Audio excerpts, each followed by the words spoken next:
Recording? Yes. All right, cool. Today, we celebrate 10 years of CARES. I'm gonna take a reach out there, y'all. I'm gonna try something. Take yourself off mute and make some radical noise for celebrating 10 years of CARES, y'all. Yourself.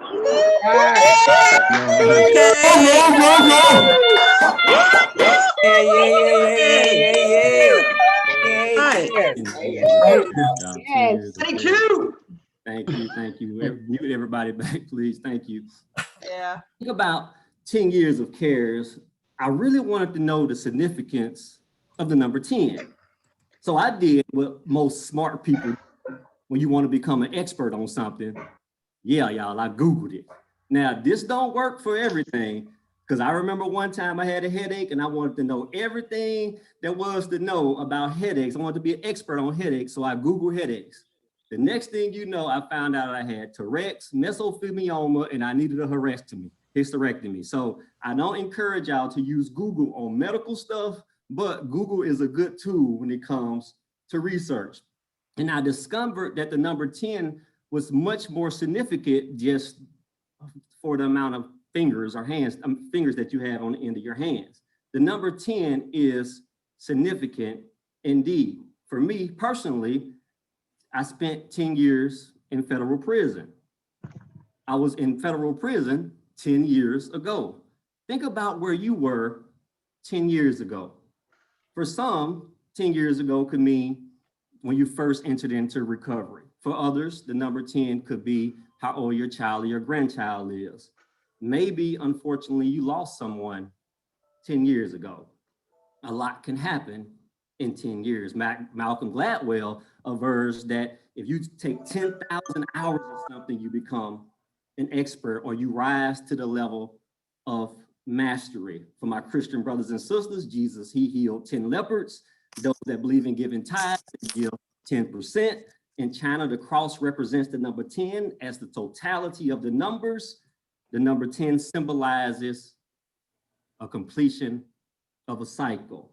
A divine number 10 means a return to unity. 10 years ago, the first group of CARES showed up and showed out and have been showing out and showing up ever since. Showing up as leaders. A prerequisite of being the CARES is you must be a leader. It means you have to start at something, develop something, make something better, create something out of nothing, because that's what leaders do. Now, don't get me wrong, y'all. I'm not gonna pop it. I'm not gonna fake it with y'all. Being a leader ain't easy. Folks gonna throw rocks at the throne. Leaders have heavy hearts and hurt backs. Leaders have no days off. Leaders don't follow the status quo. Leaders speak truth to power, even when politics are involved. Leaders develop other leaders. Think about the leaders that loom large in your life. Think about the role that you play as a leader. And think about the leaders, y'all, that started CARES. The co-founder of CARES, George and Neil, along with others, started CARES out of a labor of love because they saw a need to have the recovery voice at every table. As a CARES, as a recovery coach, our leadership is rooted in our values. What are our values? I'm glad you asked, just in case you forgot. Number one, diversity is one of our values. Diversity nowadays can kind of be overused. So to be frank, a diverse group of people stood around when George Floyd got killed. So I'm not just talking about diversity, I'm talking about equity, where a diverse group of people are at the table making decisions that affect policy and is implemented where everybody has a right and a responsibility to have an equal say on how we get better. Our values require us to stand in solidarity with those that don't look like us, those that didn't get well like us, and those that often don't even really believe what we believe. However, at every chance we get, we need to be diverse, inclusive, and promote equity, opposing hate at every turn, being anti-racist. My heart hurts for my Asian brothers and sisters today because of a Black man. I truly know what it means to be targeted, to be hunted, and to be killed. Integrity. Leaders lead with integrity and act in accordance with their word. They simply practice what they preach. They own up to their mistakes as opposed to hiding them, blaming others, and making excuses. Another value, commitment, following through on what you said you was going to do. It's a heart issue. Commitment is tested by action. About hope. Hopeful leaders are constantly and relentlessly in pursuit of what ought to be, leading in hopeful anticipation of that in which it should come, and painting a picture of what's next. Wellness. Now, when I talk about wellness, I'm not talking about simply that the self-care where you get a massage. No, I'm talking about having a set of core values that govern on how you take care of yourself and putting your recovery first. Remember, I said where I was 10 years ago in federal prison. Remember about where you were 10 years ago, and wherever you are today, it led you to this one value. The most important value of all is recovery. As a CARES, also commonly known as recovery coaches, you are a leader. Trust me, if you're a coach, you're a leader. Holding those values as a leader, not always pretty. Yeah, we fight, and no, you are not gonna always get it right. I don't always get it right. No one expects perfection. And when we fall short, it's incumbent upon us to pick the other person up so we can continue to run this race together. We fight, we have diametrically opposed views on items and subjects and philosophies, but we are all share those same core values. To sum it up in 3 words, we are family. 10 years ago was only the beginning, so as long as we're together, the best is yet to come. Hi, my name is Jay, and I'm a person of long-term recovery. And what that means for me, I've not used any drugs and alcohol in 14 years. If we was together, y'all, it would be a thunderous applause. So thank you so much for that. I speak out about recovery because I believe that the recovery is the expectations. At the Georgia Council on Substance Abuse, we promote multiple pathways of recovery. If you are a CARES, you definitely expounds to that same belief that we promote multiple pathways of recovery, because we know that folks get sick so many different ways. So individuals should get well in a way that they choose, and it's incumbent upon us to walk with those individuals. I am the Director of Trainings and Technical Assistance at the Georgia Council on Substance Abuse, where we do 4 things. We do education, advocacy, peer training, and we provide direct services. Today, we are in for a treat, y'all. Not only are we having this CARES Connect where you are earning your continuing education credits, but today we commemorate and we celebrate 10 years of CARES. Thank you so much for being here today. And we wouldn't be here today again without our fierce leader, the one that is responsible by and large for us even having an academy, the one that will fight to the death for you and will do everything she can to uplift recovery, not just in Georgia, but throughout the nation and as a consequence throughout the world. Without further ado, y'all, somebody that I hold in high esteem, my sister, my boss, the boss of all bosses. Y'all know Rick Riles, he would call her the boss. Give a round of applause for Neil Campbell. Hey, everybody. Thank you so much. Thank you, Jay. Thank you for that inspiration this morning from 10 years of CARES. My name is Neil Campbell. I am the Executive Director of the Georgia Council on Substance Abuse. I'm also a woman in long-term recovery. And as of last July, I celebrated 30 years since my last drink or illegal drug. And I speak out about my recovery because I want everyone to have the opportunities that I've had to get and to stay well. And because of my recovery, I can sit here today and I get tears in my eyes when I see 130 people. Oh my goodness. And you're smart because you're getting your CARES Connect out of the way early in the year, which we appreciate that, but also you're smart for showing up for each other. So thank you so much. I want to thank, first of all, you for being here. Second of all, I want to thank Jay and Larry and Dwayne for their vision and their thoughtfulness around how to keep promoting what we do and to keep our eye on the ball. And I really appreciate that. It could be really easy to do a CARES Connect that is canned, but we don't do that. We think seriously and long and hard about how we can feed you and keep you going, because we know what you're doing on the ground is so important. And I always make the assumption, and I did this since the very first day in CARES 1, I assume you're smarter than me.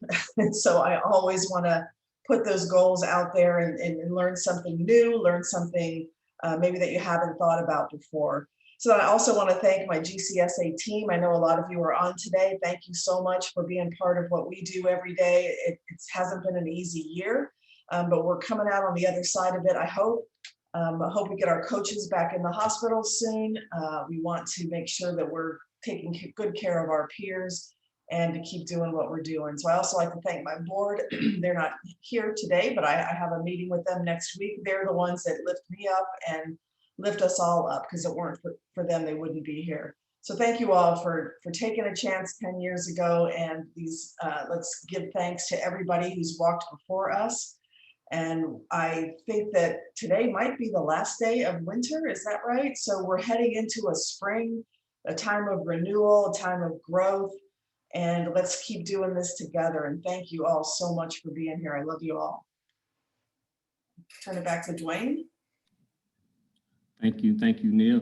Typically, if George was here, he would do his moment of silence. So we're going to take a moment to have a moment of silence. And in this moment of silence, please remember, there's a few that we've lost, not only this year, but throughout the years. We lost Stephanie Lee. She was a pioneer in this recovery movement. We lost Mike Shoptaw, John Page, Jeremy Galloway. And if it's anybody else that I failed to mention, please, you can even write that person in the chat box, but please take a moment of silence. I don't have the whale slide, so y'all got the to yourself. So take a moment of silence, please.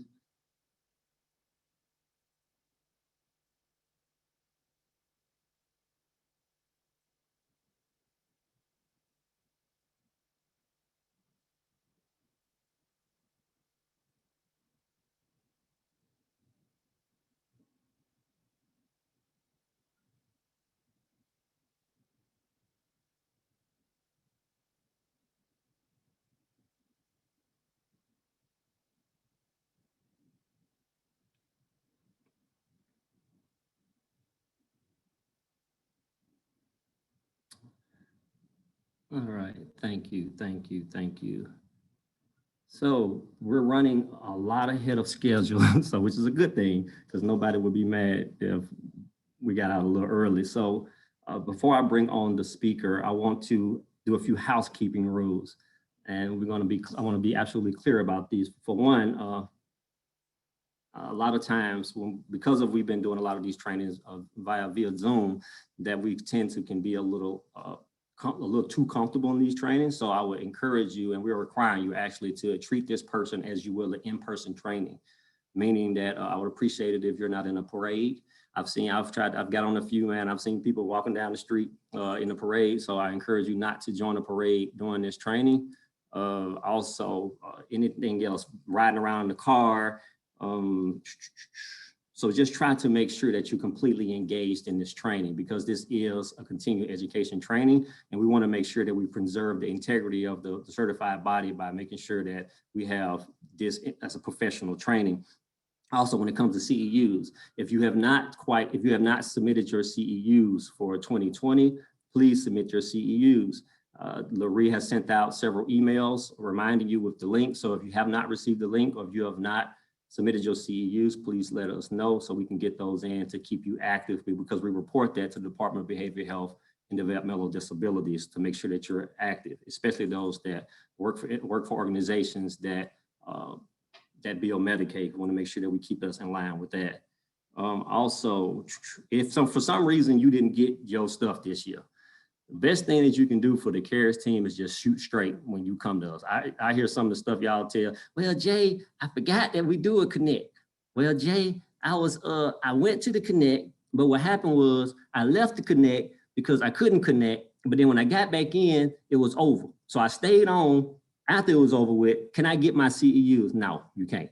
But if you say, hey, Jay, this is what happened, then we're more than flexible and reasonable about making sure that you stay active, as long as you're within those parameters. Now, sometimes, I can't always say yes, but most of the times that we'll try to be very lenient and flexible when it comes to keeping people active, because we do not intentionally want to decertify anybody, especially at the time for COVID. So we just want to make sure, we say CARES show up. So I need y'all to show up for these CEUs. So before I bring on the speaker, we always try to do conversation guidelines. So I'm gonna run through them real quick. Most of you know them. We say them over and over in front of every training. Oops. So if you find yourself saying something that you realize you shouldn't have said, I'll use it often. Please say oops, and we will understand that it was not something that was intentionally said or something that was maliciously or said out of ill intent. But also understand sometimes you may not necessarily intend to say something wrong, but that don't mean that it could impact somebody adversely. If somebody says something to you that is offensive or seemingly insensitive, please say ouch, and we will address it quickly. We will make sure that nobody's here to, again, to intentionally offend somebody or hurt somebody's feelings other than probably me. The Vegas rules. So Vegas rules is not just simply because we're being governed by some police society. It's because we're having a group agreement. So whatever somebody shares with you interpersonally, please either keep it to yourself or get the other person's permission before sharing it. No fixing. We have a tendency to jump in because I know we got the certificate and we got the trophy for being in recovery, and we tend to want to fix other people, but primarily we don't have to fix anybody because ain't nobody broken. Please be radically open-minded as Dr. Paul goes through this. Listen, I know some of that's hard for some people, especially me. So just please practice listening and practice that practice intentionally not knowing.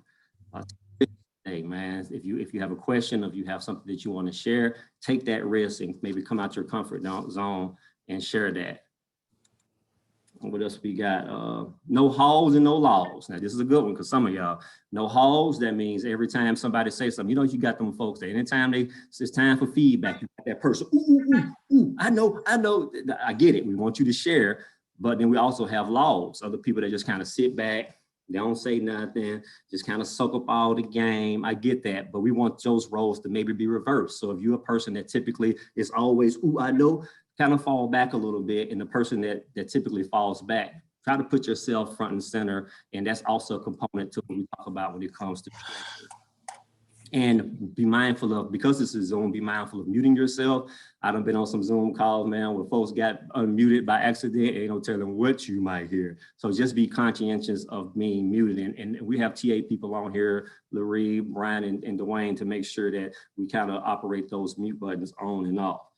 Does anybody else have any conversation guidelines that you would like to add? If you do, pop them in the chat box, because we want to make sure that this is a safe training for you, not necessarily comfortable, but a safe training for you to be able to share, to learn, to grow. So as we learn from the presenters, and we learn from each other also. So if you have any other conversation guidelines, please pop them in the chat box. Jack, when you get a chance to, I have something I have to ask. Okay, no problem. Go ahead, Larry, you can ask it now. Okay, I have two people in here that don't have capability to talk. If you would like to call me so we can work through it, I'm going to put my number in the chat box. That would be someone, Ramona, if you will call me, and we can try to get you going. And it was Frank Millington as well. Thank you. Right. Also, remember, you have to keep that video on because we want to see. Now, obviously, if you need, now, you have to keep your video on within reason. Now, if you, I don't want to see everything you got going on, but we want to make sure that we can see you. We want to make sure that your audio is working properly. And also, if you need to take a break, if you need to go stretch, if you need to stand up, whatever you need to do, please take care of yourself. We don't want anybody getting too uncomfortable in those seats of these chairs because Zoom can be exhausting. So, before we move forward, we love to do a countdown. So let's do a quick countdown. Is Neil on here still, or she done? Neil, are you here? I believe she headed out. She dipped out? All right. Yeah, she's gone. All right, let's start with KARES 1. If you're a KARES 1. I'm here. Huh? Did you call Gail? No, I said Neil. Oh, okay. Sorry. Right. No problem. If you're a KARES 1, please take yourself off mute or write it in the chat box, KARES 1. If we have any KARES 1 in the building, please let us know. If not, KARES 2, any KARES 2 in the building? Any KARES 2 in the building? Oh, here, somebody put here, Margaret is in the building. KARES 3. Yes, Barbara's here. Hey, Margaret, KARES 3, any KARES 3 in the building? Yes, Barbara's here. Hey, Margaret. KARES 4. Any Barbara. any KARES 4 in the building? Josie cares 1. There you go. There, Loretta Phelps raised her hand. Good job. Good job. Cares 5. Any cares 5 in the building? Cares 5. Major's here. Cares 3. Cares 5. Any cares 6 in the building? Cares 6. Cares 6. There you go. Ron cares 6. Ron White is a cares 6. Any more cares 6? Steve Gaynor cares 4. You say 4. I say 4. Cares 7. Any cares 7? Cares 7 in the building. Any cares 7 in the building? Any cares 8? Cares 8. Doreen's a Perry 7. Doreen is a 7. Any cares 8? Any cares 8? Cares 9. Cares 9. Oh man, not care. I forgot about cares 9. Well, we should have skipped over cares 9. Lord, I know Jean on here. I know Karen is on. There she go. All right. Cares 10. Cares 10. Cares 10. There we go. Miranda Towns. Cares 11. Fred is in the house. Oh, the Stormtroopers. That's right, Bev. The Stormtroopers. Cares 12. Alicia Edwards is a 12. Cares 12. 12, 13. Cares 13. Cares 14. We got a long way to go. Cares 14. All right, Garrett Rogers. Cares 14. Cares 15. There you go. We got them carriers rolling in, rolling in. Brittany cares 15. Woohoo! That's right. That's right. Cares 16. Cares 17. Cares 18. Whoa. Oh, there they go. There they go. 18. Oh, they coming out. They coming out. Cares 19. Angela King, cares 19. Hey, y'all. Cares 20. Cam's here, cares 20. Hey. Cares 20. Cares 21. Sandra Moore. Cares 22. Woohoo, the best, Laree, Oh, man. Jennifer Power, Amanda Williams, Isadora Hannon. We all in here. Oh, man, don't do it to me. I heard him have one. Cares 23. Cares 24. All right. Hey, 24. Go, go, go. There you go. Cares 25. Cares 25. All right. David. There you go. Cares 26. There you go. Oh, they the best. Everybody the best now. Christy, everybody's the best. 27. Everybody think they the best. I'm gonna tell you who the best. Cares 28. Yes, Jay. Cares 28 is in the building. I know they the best. I was there. Yes. Cares 29. That's your opinion. 29 is actually the best, Jay, I'm afraid. Oh man. Absolutely, Cares 30. Brian. Oh man. Cares 30, y'all. Cares 30. So I'm just here representing Cares 30. Cares 31. Cares 32. Cares 33. Cares 34. Cares 34 right here. There you go, 34. Cares 35. 35 is the best ever. Cares 36. In the house. That's it. Cares 37. That's right, Aisha. Cares 38. Cares 38. Sorry for the wait. Jocko's here.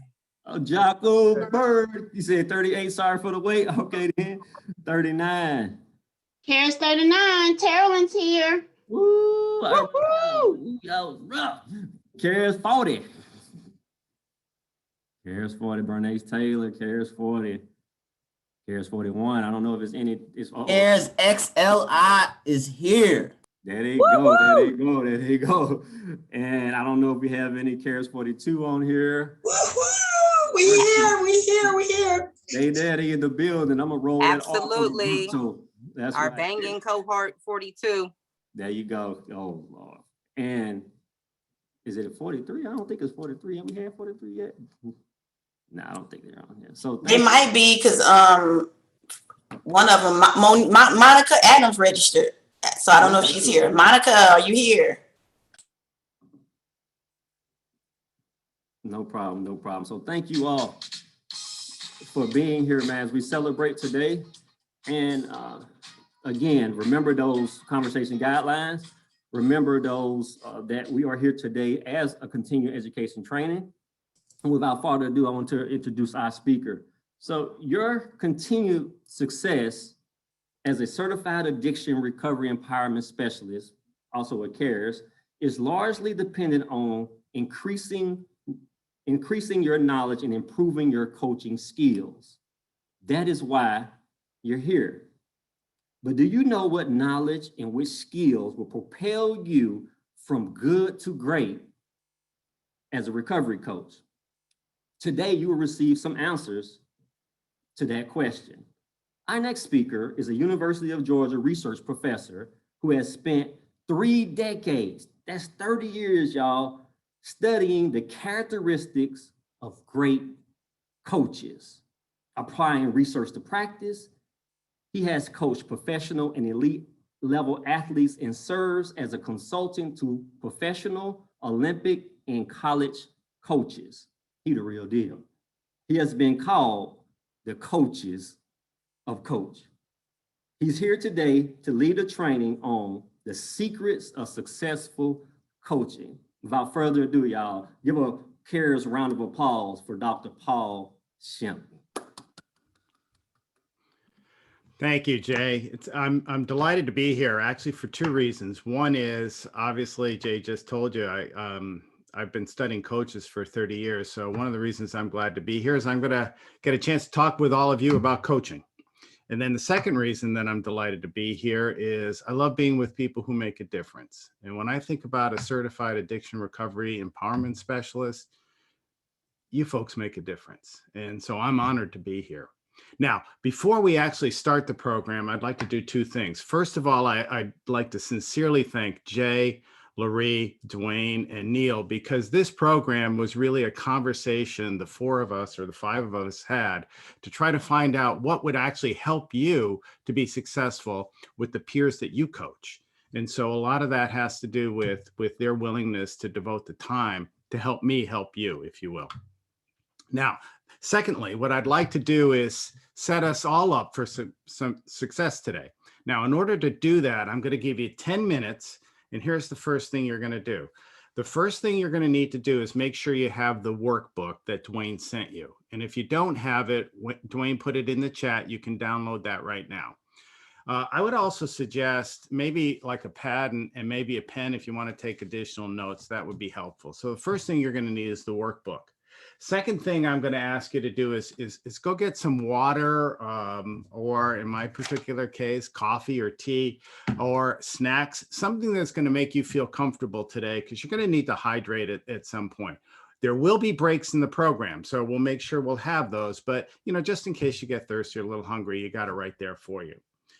The third thing, if you need a bio break right now, a restroom, this next 10 minutes, you're going to have a chance to do that. And then finally, if you need to text somebody, check your email, particularly if you need to text somebody, I love you this morning, go ahead and do that.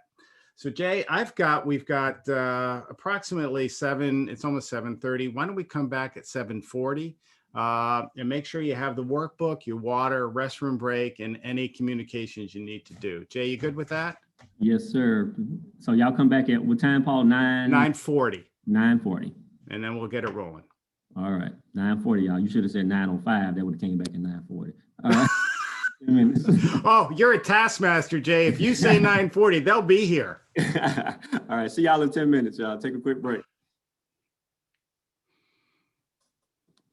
I just feel like if they get that done, then we're ready to go. Good. No, that's perfect. That's perfect. Okay. Nobody's gonna complain. Thank you, Jay. Most of the coaches that I've had the chance to work with and also study have been in sports. Now, some of you have no interest in sports, and that's not even appropriate here. Really, it's the principles that make these coaches successful. And if you think of yourself as a recovery coach, what your intention is to help your peers that you coach to be successful.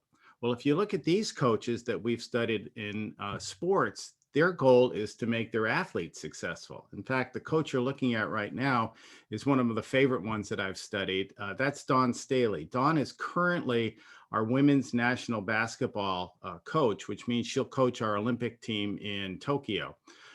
For those of you that Georgia Bulldog fans, Dawn is also the head coach of the University of South Carolina Gamecocks, which just recently knocked Georgia out of the SEC championship. So my respect for Dawn has to do with her Olympic ties and her great coaching, not necessarily her affiliation with the University of South Carolina.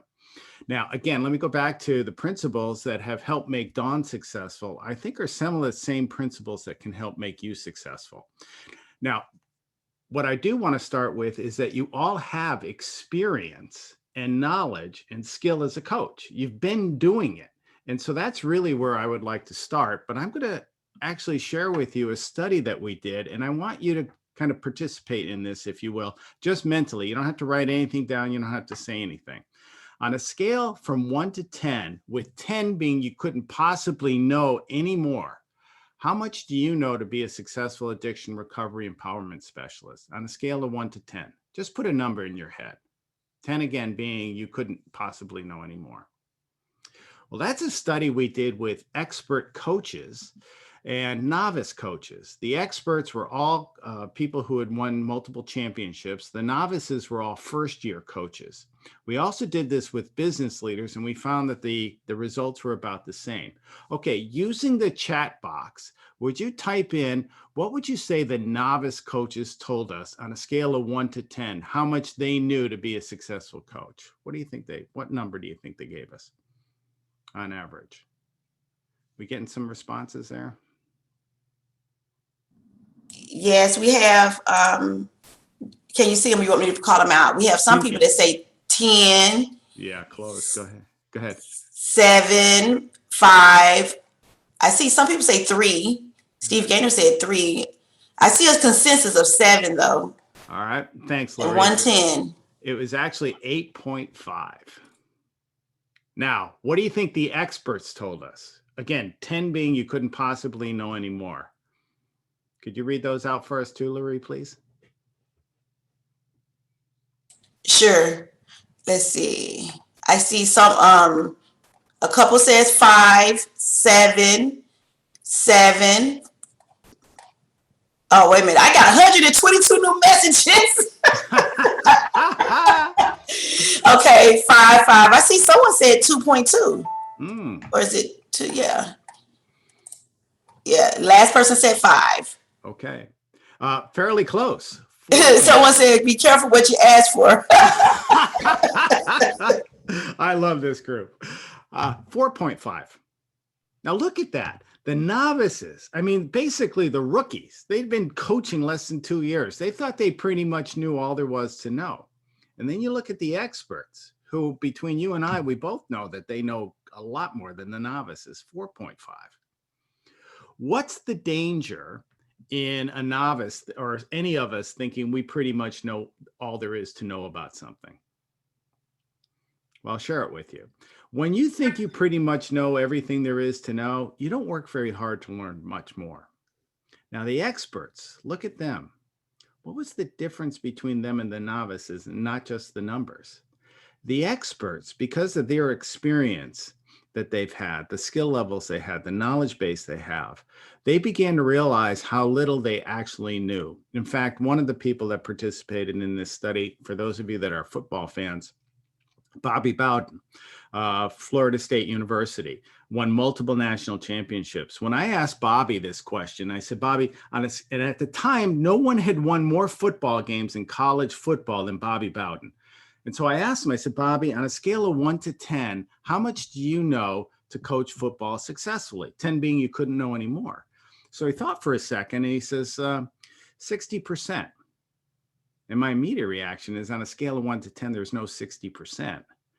And then I remembered Bobby went to school in Alabama. At any rate, he said, no, make that 50%. And I said, Coach, nobody has won more college football games than you, and you think you only know about half of all there is to know? And he said, that's right. And then he said something I thought was very profound. And he said, and when I stop learning, we'll start losing and I'll want out. And my guess is when I asked you to put a number in your head, most of you probably were closer to those experts. So how much do you know to be a recovery coach? Those of you with a lot of experience are probably thinking, yeah, like the experts, I've got a lot to learn. I may know quite a bit, but I don't know everything. So the first thing I'd like to do is start with what you already know and what you do. Specifically, I want to start with your CARES superpower. As a certified addiction recovery empowerment specialist, what do you think is your superpower? All right, I'm going to ask you to look at the workbook on page 5, if you will. And I want you to jot down a couple of notes. The first thing is, what are your 2 strongest assets, skills, or knowledge as a recovery coach? If you want to put 3, go ahead. And I know you probably have many more than that, but just list 2 out, write them down. And Paul, we have a ouch in the chat box by Steve Gaynor. Steve, if you could please feel free to put your ouch in the chat so we can make sure not to be offensive to whatever that may be. Probably the education in Alabama.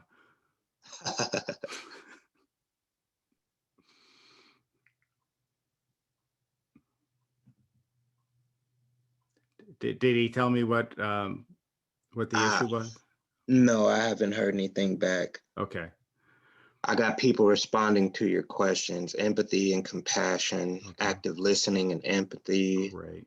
empathy and commitment. Actually, we're gonna put them in a breakout room right now, and they're gonna share that. I just wanted them to make notes on page 5. So what 2 skills, and I like what I'm hearing already. And then what skill or knowledge would most improve your coaching? Thinking again, experts are always looking to learn more. What do you think would really help you to be a better coach? Okay. Dwayne, we ready to put them in breakout rooms? Yes, I'm ready. Oh, okay. Larry, you're doing that. Thank you. Yeah, why don't we give them about, let's say 7 or 8 minutes to kind of share with one another what they think their 2 strongest assets are, and then also identify what they would like to learn or what they think would most improve their coaching. Okay, guys. You ready? Ready. Click join the meeting, everybody. You should be going to it.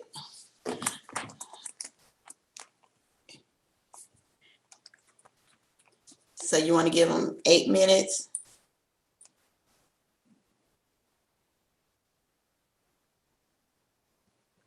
Mr. Paul? Looks like you put him in one. Oops. Oh, I might have. I can't remove him though. Well, hopefully he's got the ability. There is an option if you choose an option where people can leave. Dwayne, go ahead and join the breakout, Mrs. Dwayne Smith. Did it come up?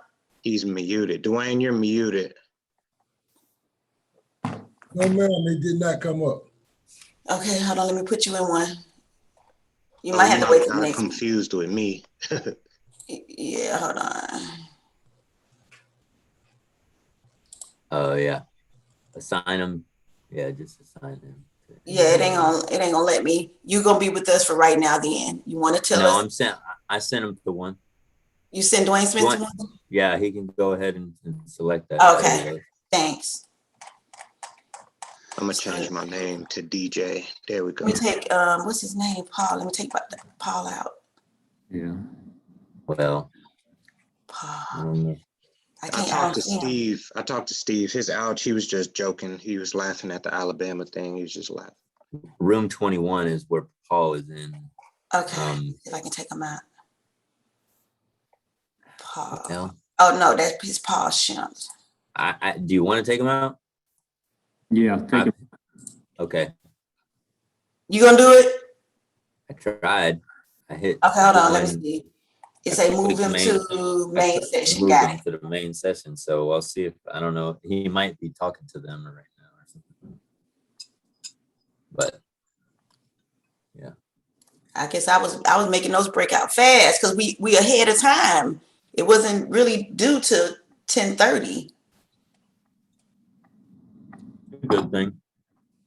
So it's a good thing. Yeah. Is Paul, we're gonna be able to bring Paul back? We did put he's coming back. Yeah. He said it says not joined. Oh, he's back. He's back. He's back. Hey Paul, sorry about that. That's all right. I was having a good time. Let me see if I can take you. Since I pre-made him, it may do that next time and then I'll bring you right back. Yeah. All right. Oh, Steve told me to tell you that he was just joking. He was laughing at the Alabama. Oh, okay. comment. Thank you. Thank you. I appreciate that, Dwayne. Yeah, If somebody have an outs, DJ, just tell them to put it in the chat box. he did put it in the chat box. Yeah, eventually. So Dr. Paul, you still doing your poll question? Because we're ahead of schedule now. Right. Yeah. Hope that was a useful exercise. The one breakout room that I was in, I was really, really pleased with how well the coaches were able to identify, in particular, their assets, their strengths. Shows a lot of self-awareness. And that also implies that because you're self-aware, you know what you need to work on to improve. I wanted to kind of talk about improving your coaching, and that's what we're talking about here, and also being successful as a coach. And we're also going to put that into how do you be successful with your peers that you coach. And oftentimes we think success in life and coaching and whatever has to do with talent. And there's a lot of information that's been written about talent, that you can transform it, you can manage it, you could rate it. Now, when you hear the word talent, how do you define that? And I'm going to share with you two common definitions. One is we think our talents are innate qualities. For example, things like intelligence. We're born with intelligence, or personality. We're born with personality, or our physicality. We're born pretty, or we're born strong. Or it's current skills and achievements. He's very talented as an artist, or she's very talented as a musician or a poet, or they're very talented as coaches because they've been successful. Those tend to be the two most common definitions of talent. Now, here's what the research has found out about both of those definitions. First, the research evidence does not support the notion that excelling in anything is a consequence of possessing innate gifts. To put it another way, there's nothing you brought into this world that will determine your level of success in virtually anything. All right, now, with that said, to be successful in many things, you have to have at least a minimum level of intelligence. I will grant you that. Or, for example, in sports, most of us probably will not play linebacker for the Atlanta Falcons. We just lack that physicality. But on the other hand, I will tell you this, there's many people that have that physicality that linebackers for the Atlanta Falcons have, but they're not playing linebacker for the Atlanta Falcons because it's not the innate gifts that allow somebody to be successful. So when you think about the things you brought into this world, it doesn't necessarily mean it's going to determine your level of success. Here's what we know about past or current achievements. Your past does not predict your future success. Just because you were successful at something last week, last month, 5 years ago, doesn't mean you're going to be successful in the future. Also related to that, just because you were not successful last week, last month, last year, 5 years ago in something, doesn't mean you can't be successful in the future. And if you have a certain level of skills, let's say coaching, for example, or technology, well, if you don't use them, you don't develop them, they generally become obsolete. So you constantly have to develop your skills. All right, so if we know Dr. Paul, yeah, please. we have one question. Sure. I don't know how you want to handle that going on, but they put in the chat box and it says, how do you use your talent? Fred Rozier, how do you use your talent when the clients are not required to meet with you? I don't think that's really a talent question. That sounds like a policy question. Yeah, if you can't interact with the clients, there's no way you're going to be successful. It just can't happen. As a coach, you have to have some level of interaction and relationship with the people. So thank you for that question, Fred. All right, but going back to, if we know talent as defined innate skills doesn't make us successful, and if we know our current or past achievements don't necessarily make us successful, what does? In other words, what makes the difference in terms of our ability to be successful as a coach, as someone in recovery, in anything in life? Research says one thing clearly is needed to be successful, and that's motivation. And I know you hear that word a lot, and I want to drill down a little bit into it because it's so critical to our own development as a coach, as well as our ability to help others. In other words, we have to be able to, quote unquote, motivate the people that we coach, or at least we have to discover what motivates those people. So I want to just spend a little bit of time here, because I think the ability to motivate somebody, I think the ability to motivate ourselves is an important skill of a successful coach. I want to share with you a research study that was done with children in the 5th grade. And it was during a math class. And they divided the class up in half. Actually, it was about 3 classes. So it was maybe about 100 kids in each of these areas of studies. They all did the same task, math task, but half the kids were praised for their talent or their intelligence.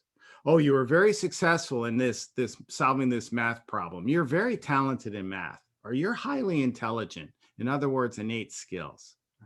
Here's what they found with kids that were praised for being talented or intelligent or some other innate skill. First of all, they began to lie to their peers about their scores.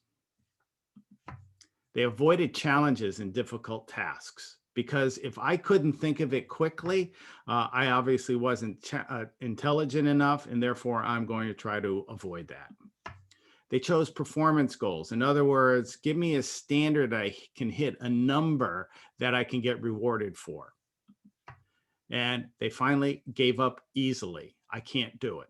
Because again, they were thinking it was an innate skill. There wasn't anything they had to do. It was just who they are. And so if it didn't come easy to me, obviously I can't do it. All right. Now, again, these are children who are praised for their math performance only on talent or intelligence. Now, the other half of the class, same kids, were praised for their effort. So if you were successful with a math problem, we would praise you because you really worked hard. You know, you're really showing some great improvement here, and because you're really giving it a good effort. Now, when you think about yourself as a coach and you talk to your people, your peers that you're coaching, do you praise them for the effort they put into it or some other innate talent? Well, here's what happened to the kids who were praised for their effort. First of all, they were more open to challenges. I got a hard problem for you. You want it? Yeah, bring it on.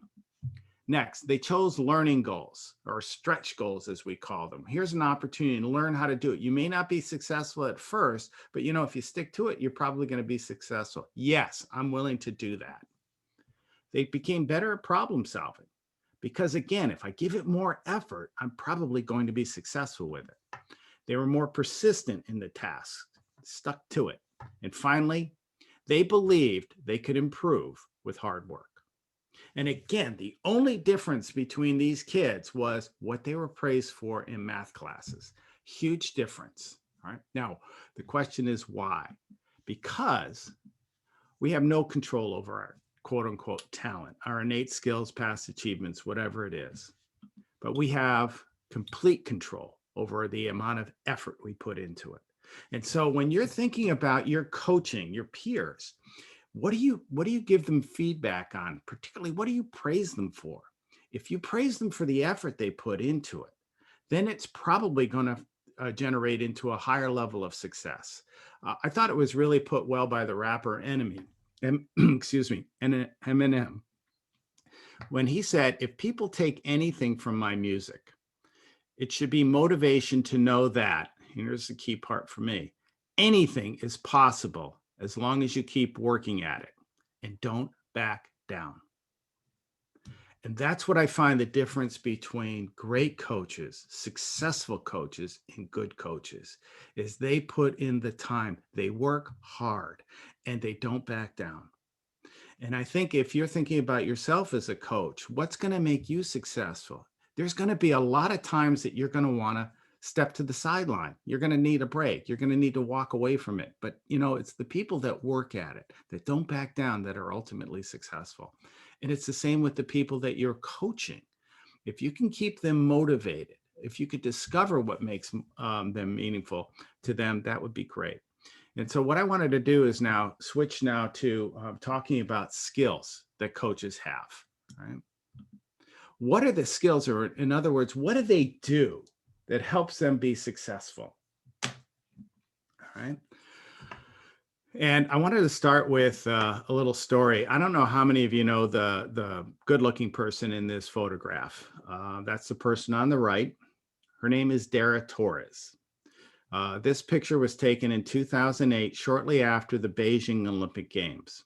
Now, Dara set one record in the Olympic Games that year. I don't think she was particularly proud of, but she should be. In the Beijing Olympic Games, Dara Torres was the oldest swimmer to ever swim in the Olympics at the age of 42. Now, for many people at the age of 42 isn't that old, but if you're a swimmer, yeah, that's ancient history. But yet at the Beijing Games, she won 2 silver medals. Now, Dara is a unique athlete in her own right because she's competed in 5 Olympics. Now, the Olympics, some of you know, are every 4 years. That's a 20-year span. Actually, it was a 24-year span because she took 1 Olympics off to have a child. Highly accomplished athlete. Right. Interesting note there is in the Beijing Games, some of you may have heard of the swimmer Michael Phelps. Michael Phelps won multiple gold medals. He was on the same swim team as Dara. Now, Dara set her first world record before Michael Phelps was even born. All right. So when I was talking to Dara, I asked her the question. I was just a little surprised. I said, Dara, when you decided to compete in the Beijing Olympic Games, what was your goal?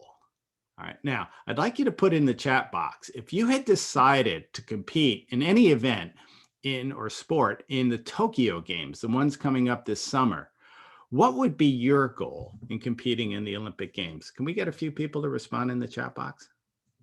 Larry, would you mind reading those to me? Yes, we say the best, to win, to give it my all, to finish, to do it one more time. I like that. Finish the race. Finish the race. That's kind of what I would have thought. But here's what Dara told me. My goal was to beat 20-year-olds. I said, what? She said that everybody on the team was going to be half my age or more. Right? They were going to be young enough to be my children. And I had this awful thought in my head. Could you imagine you qualify for the Olympic finals in any sport and you step up to the starting line and you look to your left and there's somebody old enough to be your mom? Well, that's where Dara was. She was the mom. So I asked her, why did you choose that goal? And she said, well, listen, you know, as an athlete, there's certain ways that we train. And I'm going to guess as a recovery coach, there's certain processes you go through to kind of help your people be successful at what they do. And Dara said, at my age, the traditional path wasn't going to work. I couldn't train like a 20-year-old at the age of 42. I said, could you give me some details there? And she said, sure. She said, for example, at my age, I couldn't change my swim stroke. I've been swimming that way most of my life, over, if you will, 35 years. I wasn't going to change the stroke.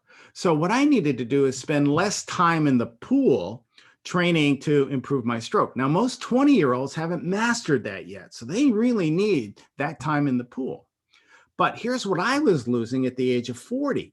I was no longer had the strength I had when I was in my 20s. I no longer had the flexibility. So what I needed to do is I needed more time in the gym. So if I was going to beat 20-year-olds, I had to compete with them on strength and on flexibility. And finally, at the age of 42, I couldn't recover like a 20-year-old could, meaning that after a hard workout, she needed a little more time until she was ready for the next one. Most of you probably know when you're in your 20s, some of you may be in your 20s, it's fairly easy to physically recover after a strenuous physical activity. For Dara, not so much. So what Dara did is that Toyota had given her $100,000 as a sponsor, and she went out and she hired 2 masseuses. Now, I thought that was highly intelligent. That's what I want to do. I want to hire 2 masseuses. But what she was using them for is they gave her a massage or a rub down after every one of her strenuous workouts. And that way she was able to work out the waste products, if you will, and it speeded her recovery. And so she was much more successful because of that. And so I said, Dara, how did this translate into what you would do other than just the training? And she goes, I thought about it every day. And here's where I'm going with it. If you look at it, it's not a set goal per se.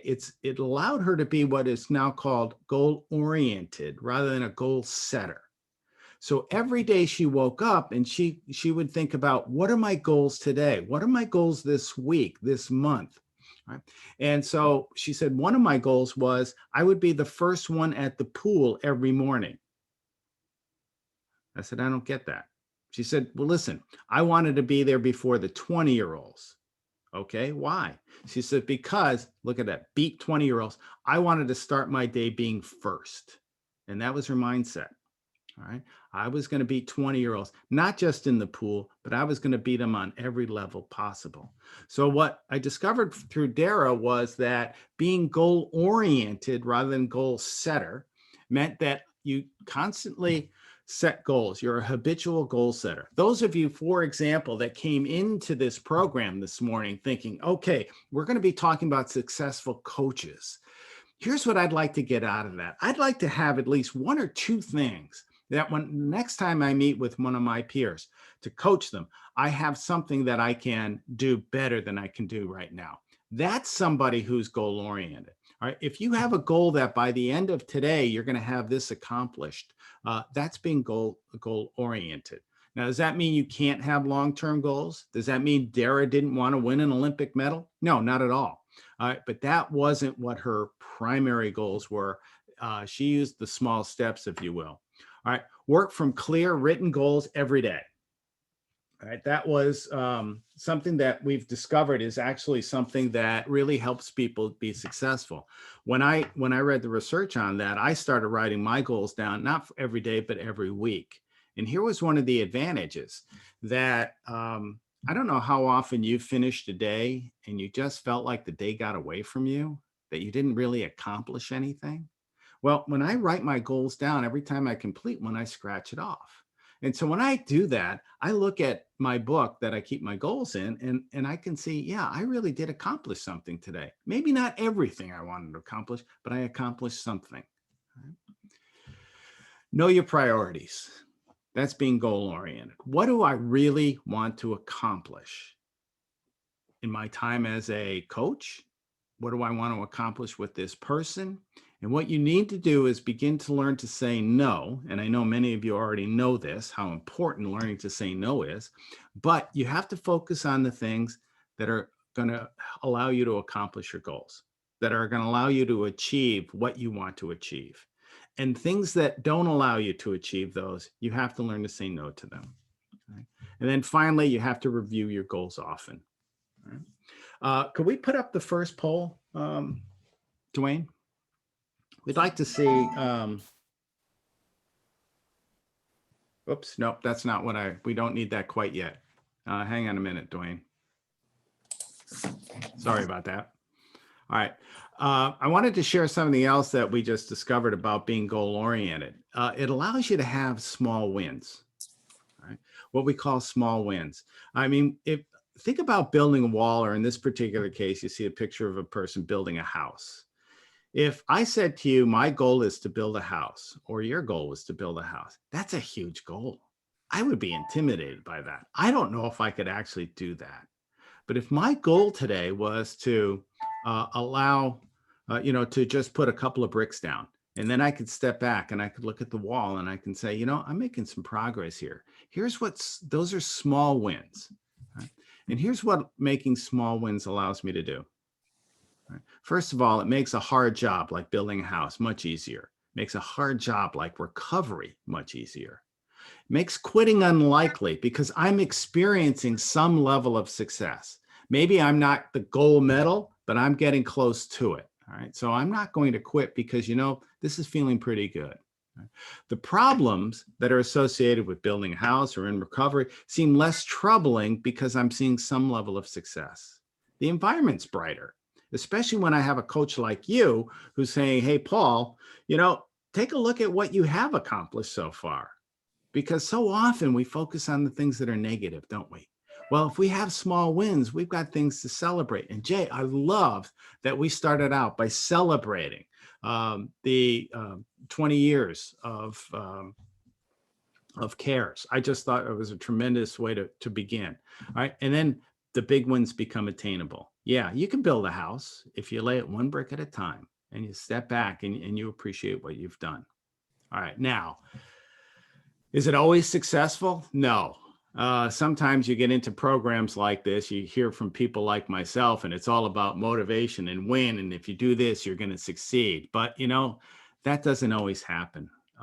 We have this bright fire. And Paula, you were just talking about this, how emotionally draining, you didn't use that term, but emotionally draining it is listening to some of the times that you're listening to the people you're coaching.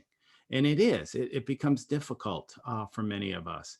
What happens, and here's what I'm going to call your fail pail. All right, here's your spirit, bright, shining spirit. You feel a sense of warmth and you have a setback or you have a failure. How does that respond to your spirit? What does that do to the goals that you've set? Well, what we've discovered with highly successful coaches versus coaches who are not successful is that what's in the pail is different.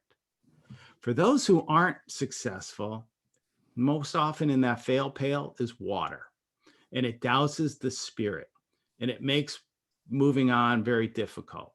And here's the characteristics we see in people like this. All right. And I'm going to guess that you're experiencing some of this with the people that you coach. You hear them say that their problems are beyond their control. They use excuses. And Jay, I love the excuse about why I couldn't get on the Connect call. And they see their success is dependent on their circumstances. That's what I call the water in the fail pail. That's what extinguishes the spirit. That's what eliminates us from being successful. Now, same situation, successful coaches in their fail pail is fuel. It's like they pour kerosene on the fire. It inspires them. Failure motivates them to be successful.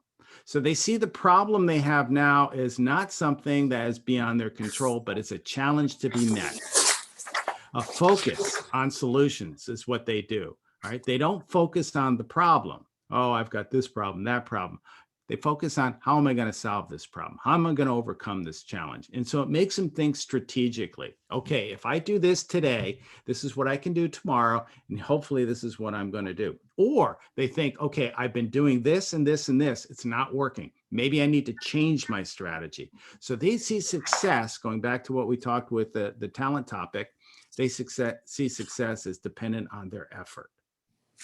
And I wanted to share a story with you. This happened over 100 years ago.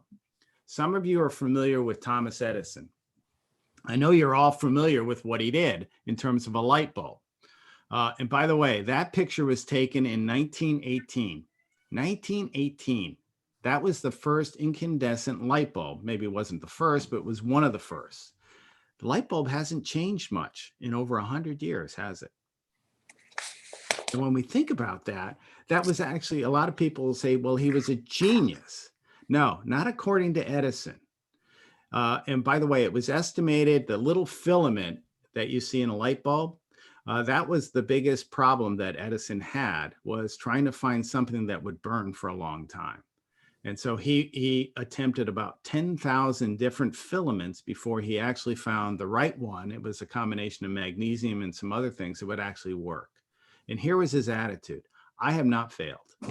I've just discovered 10,000 ways that don't work. What an attitude. And because of that, not his genius, because he wasn't discouraged by failure, it fueled his success. The world's a brighter place. And I do, pun absolutely intended. And by the way, those of you that love music, as did Edison invented the first phonograph. Some of you may know that, but it could record and play music at the same time, in the same instrument. And so he was more proud of his phonograph than, interestingly enough, than he was the light bulb. All right, could we put that first poll up, Dwayne? Here's the questions that I'd like to ask you. All right, and you can just type in. The first one is, have you ever used a failure to fuel a success? Yes or no? There it is. And then the second question, have you ever helped the peer you coach use one of their failures to fuel their success? Go ahead and respond. Oh, I'm loving this. Oh, great. All right, we have about 50% who have responded to the poll questions. We're trying to get 100%, guys. So please respond. I'll give you a few more seconds and then I'll share the results with everyone. Mm-hmm. They're still coming in. Good. Thanks, Larry. You're welcome. I'm liking what I'm seeing. How about you? Yeah. A lot of people saying yes. All right, guys, I'm going to go ahead and end it. And there are the results, Dr. Paul. Yeah. I love it.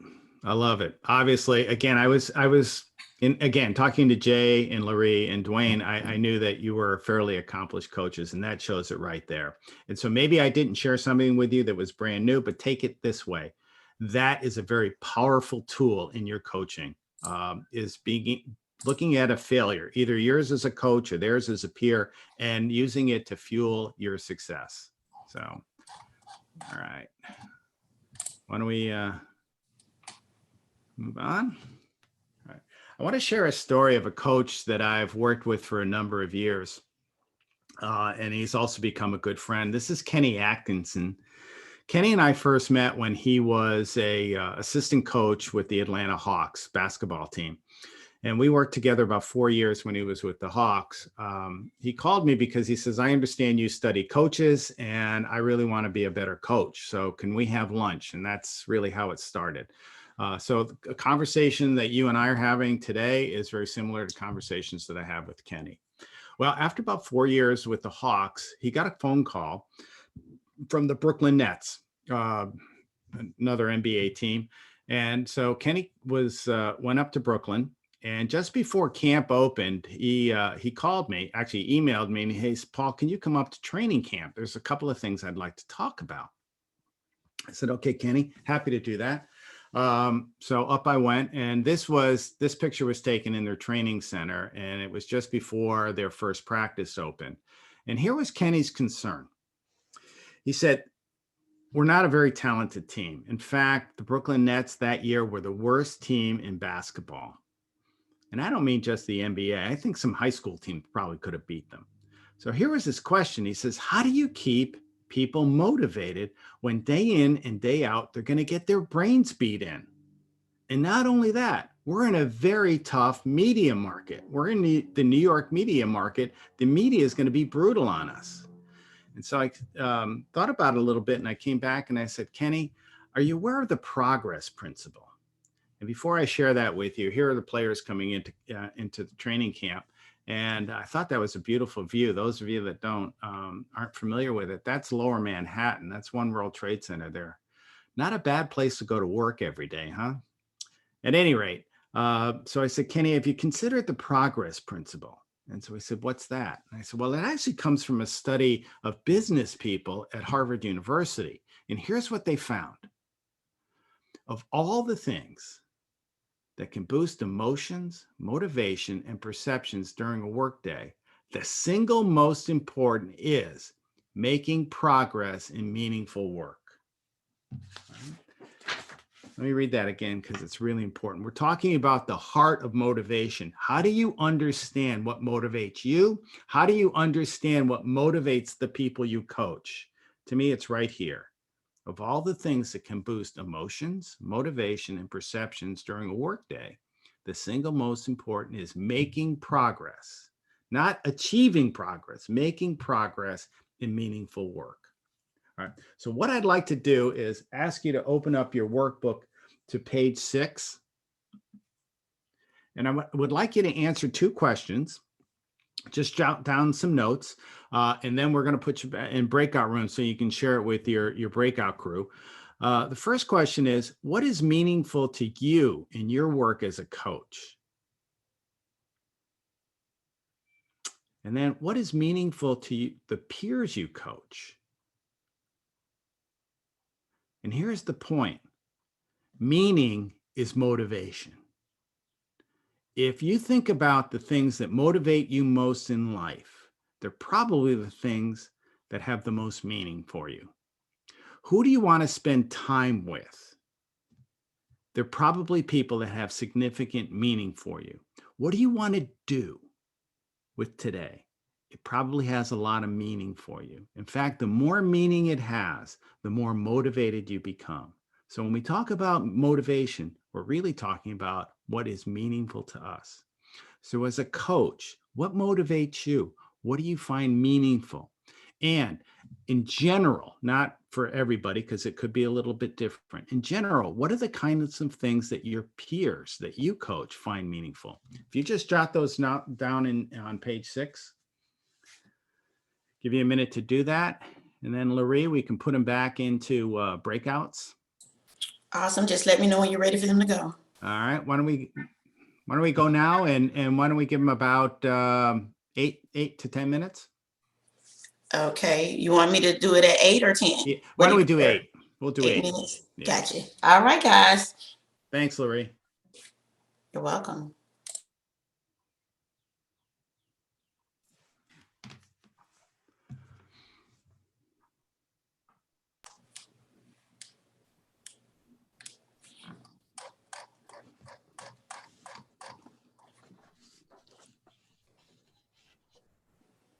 Give it a few more seconds. We got like 45 people who've already returned, so it's taking a minute.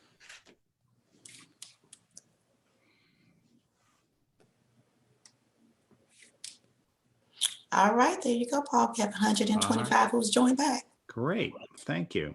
Well, hopefully that was an enjoyable little exercise. I mean, talking about what's meaningful to us, I think is absolutely critical, because it helps us know where we want to go. It helps us set our vision in life, helps us know where we're oriented.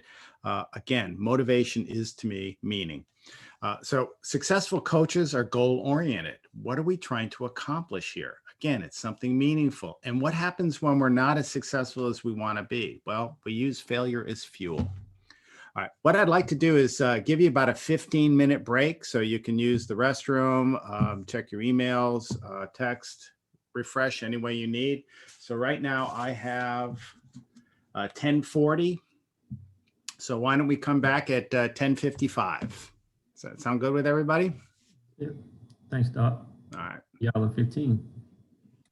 15 minutes. All right, guys, I'll see y'all then. I'm gonna take a little break myself. Great. Thanks, Larry. DJ Larry, stop the recording. To acknowledge the chat that's going on, I think it's fabulous. If you don't mind, I'd like to share a couple of the things that I was reading that I just thought were amazing. Major wrote, "What is meaningful to the peers I coach?" ? That they feel heard, respected, and validated. Love that. And that they are given empowering knowledge, tools, and resources. In a nutshell, that's great coaching, isn't it? Absolutely great coaching. Support them in bringing positive results in their life. And then Major, you went on to say, how do you deal with that? For me, it means staying non-judgmental, staying available, accessible, so that when they are ready, so am I to engage and support, and remembering that, quote, it is self-directed. That's fabulous. And Isidore, you agreed with that. Willie, loved what you wrote as well. More often than not, the peers I work with haven't thought about what is meaningful. That's a great point. Oftentimes we don't, right? We kind of get up in the morning and routine just kind of carries us through the day, whatever that routine might be. We work toward, I love this, we work toward identifying the goals that may involve them wanting to be heard so that they can feel validated. Yeah, I mean, we all search for that, don't we? Some level of validation that there's a reason we're here on earth, that we make a difference in some way. Willie, that's tremendous. I sometimes feel that the peers I work with have greater knowledge and I learn from them. Willie, I feel that every time that I do one of these programs. And right now, sir, I just learned something from you. So thank you. All right. There are no cookie cutter answers. Absolutely. So yeah, keep the chat going. And I'm having a great time. It sounds like most of you are as well. And the best part of it is I think we're all going to be able to take things out of today that's going to help us be better coaches. All right. So with that said, let me go back to sharing my screen. So I just wanted to finish. So successful coaches are goal-oriented. We started with talking about Dara and, beating 20-year-olds, but how that generated into what she would do every day, and also recognizing that the age 42, she was different. As Willie, you just said, there's no cookie cutter answers. There's no one right goal for all of us. And so being goal-oriented helps do that. And how do we identify those goals? Finding things that are meaningful to us, that when we look back in 5, 10 years, or even 5 minutes from now, we feel like we accomplished something that was worthwhile. We feel validated in some way. And what happens when we get frustrated with that we don't always find success if we fail? Well, if we look at it as a challenge, an opportunity to be successful, if we use our failures as fuel, I think it really helps. All right, I'd like to do something a little fun. Because successful coaches see and seize opportunities, right? You cannot lead, and Jay, you did a great job by saying coaches are leaders. You cannot lead by following everyone else. By definition, the greatest coaches are leaders. They do things a little bit different than the rest of us, and that requires them to see and seize opportunities. So I'm going to put you through a little exercise. We did this with tennis coaches, and then we also did this with basketball coaches, and then I also did this study with executives. We did novices and experts. Now, you don't have to know anything about tennis or even sport to get the point that's going to be made here. But this comes from a study we did with expert tennis coaches. We had 23 of them. They had all been identified as the International Professional Tennis Coach of the Year. And then we had 27 novices. In other words, they were all full-time tennis coaches. They had dedicated their life to tennis, but they were in their first year of coaching. So with both groups, they were all in the same room. Well, we did it 3 times, but they were in the same room. Gave them a piece of paper, and we asked them for every picture that we show you, we'll show it to you for 5 seconds. Then we're going to turn it off. I want you to write down everything you remember. And so I'd like you to do that right now. If you have a paper and a pen, please pull it out, or you can flip your workbook over, or just make notes, or just Paul, try to remember something. Yeah, go ahead. Don't forget to explain the picture to Jocko. Okay, I will do that. And so, Jocko, what we're looking at is a tennis player, single tennis player, and he is about to return a ball that's coming over the net. There's a few other things that are going on in terms of the environment, and it tends to be a nice day out there. All right, that's all I can say, because otherwise I'm going to ruin this. And Jocko, I think you're going to get the message or the meaning as soon as you hear what I came as a conclusion from this. All right, what I'd like you to do is I'm going to turn the slide off. Take a look at it one last time. Now, write down what you remember from that slide.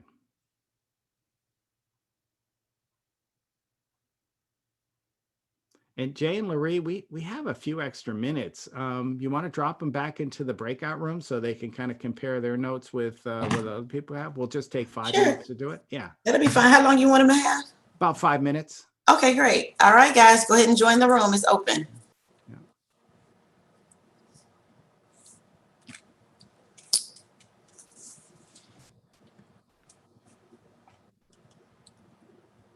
Thank you. Reed, just stop the recording. Start the recording. Oh, somebody did it. It was me. Thank you. All right. It was me. It was me.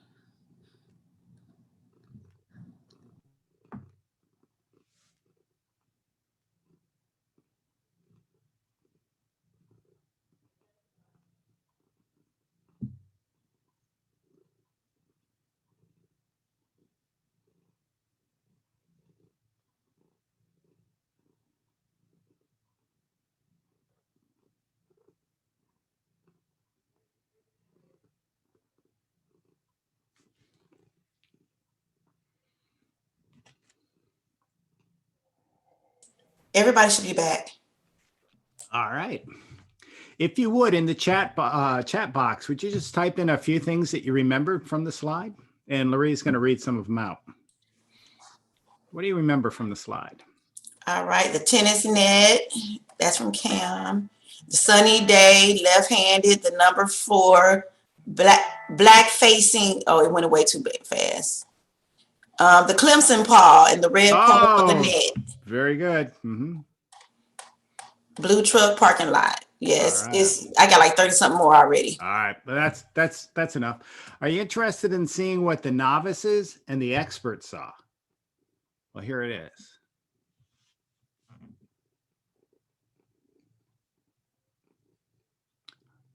What do you see as the difference? And again, you can type that in the chat box. What's the difference between the way what the experts saw and what the novices saw, or what they remembered? I see some answers, technicalities, the Yep. focus. Yep. Experts looking at the players, Yep. focused on the person. Yep. Mm-hmm. Good. Yes. Thank you. All right. Now, let me tell you what the purpose of the study was. We've often heard experts see more than the rest of us. And so and the theory seemed to support that. So we wanted to test that to see, do experts indeed see more than the rest of us, or more than novices do? And again, these are full-time tennis coaches, experts and novices. And what we discovered is the answer was no. Experts don't see more. In fact, if you look in the blue boxes and the red boxes, we called those cues. So for example, white uniform, buildings, body position, those are cues. When I collected the papers, much like you just did, from the experts and novices, I had to sort them. Novices in one pile, experts in another. And as I was sorting, I realized the length of the lists were almost the same. In fact, when we actually added up the number of cues from the novices and the number of cues from the experts, the novices actually saw a little bit more than the experts. So experts don't see more than the rest of us. They see differently. And so that's what we drilled down into. We said, okay, what is the difference? And we found that what the experts focused on was 3 things. And those 3 things allowed them to be as good as they were in their coaching. Specifically, it allowed them to see and then seize opportunities in working with their athletes. All right. And so what do they focus on? The first thing, and some of you mentioned it, the technicalities, but specifically, they focused on things that led to a good outcome, or the results. And so when you focus on your interactions and your work with your peers that you coach, are you focused on the results, the outcome? Obviously, long-term recovery. Are you focused on the things that are going to account for that? The second thing we noticed was they focused only on things that were either under their control as a coach or under the control of the athlete, the player, the person they were coaching. Because if you can't control it, it's simply a distraction. Let me say it again. If you can't control it, it's a distraction. Right now, we're all moving through this pandemic. We can't change that pandemic.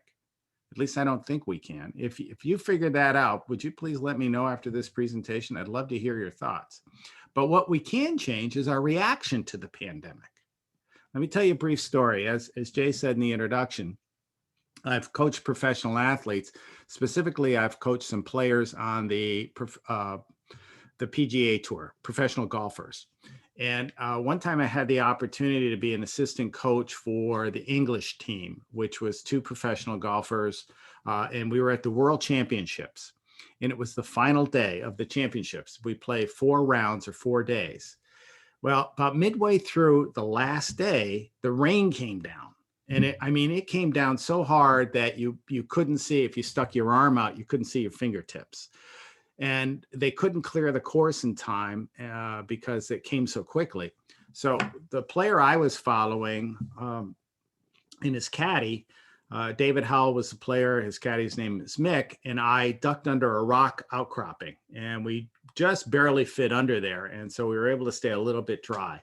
So as we're standing there, David starts moaning about how difficult this course is going to be to play. And every time he hits the ball, it's going to splash mud all over him. And anytime he goes to hit a putt on the putting green, there's no way to control it because it's going to be soaking wet. And he's just moaning. And I finally turned to him and I said, David, do you know who's going to win this tournament? And he looks at me and he goes, who? I said, the person that's been more successful in championships than anybody else. Why is that? He said. I said, because he's under a rock someplace thinking, I bet every other player is pissing and moaning about the conditions they're going to play in. And here's the point, and it's going to work to my advantage. So what that player was doing, he was controlling the way he could think about what he was seeing in his environment. All right? He could control his perspective. And the perspective he was taking is he's now got an advantage. Will he be able to play better than he'd ever played before in those conditions? Absolutely not. But he knew he was going to suffer less than the rest of the players. And so when the tournament was over, David and I walked into the locker room and I looked up on the leaderboard, and the winner was a German named Bernhard Langer. And Bernhard, those of you that are familiar with the Masters tournament here in Augusta, Bernhard had won the Masters and many major tournaments around the world. And so we walked into the locker room and Bernie was standing right there, and I congratulated him. And I said, you mind if I ask you a question? And he goes, well, what's that? And I said, when you were seeking shelter in that rainstorm, what were you thinking? And he had this little grin on his face, and he looked at me and says, you really want to know? And I said, yeah. He said, I was thinking in these conditions, there was players all over the course just pissing and moaning about the conditions they were going to have to play in. And that was going to work to my advantage. I looked at David. David looked at me. David turned around, walked out the door and slammed it shut. And I thank Bernie for his comment. But that's the point. You know, we can control not the environment, but our reactions to it. And we can actually make them give us an opportunity that we may not otherwise have. And then here's the last thing. Of the things that you can control that influence results, what do you need to change that will actually allow you to improve your results? Let me put it another way. This one's really about change. What do you change? Look at the things under your control. In working with somebody in recovery, and again, Willie, you're right. There's no cookie cutter approach here. There's not one right thing that we change that works for everybody.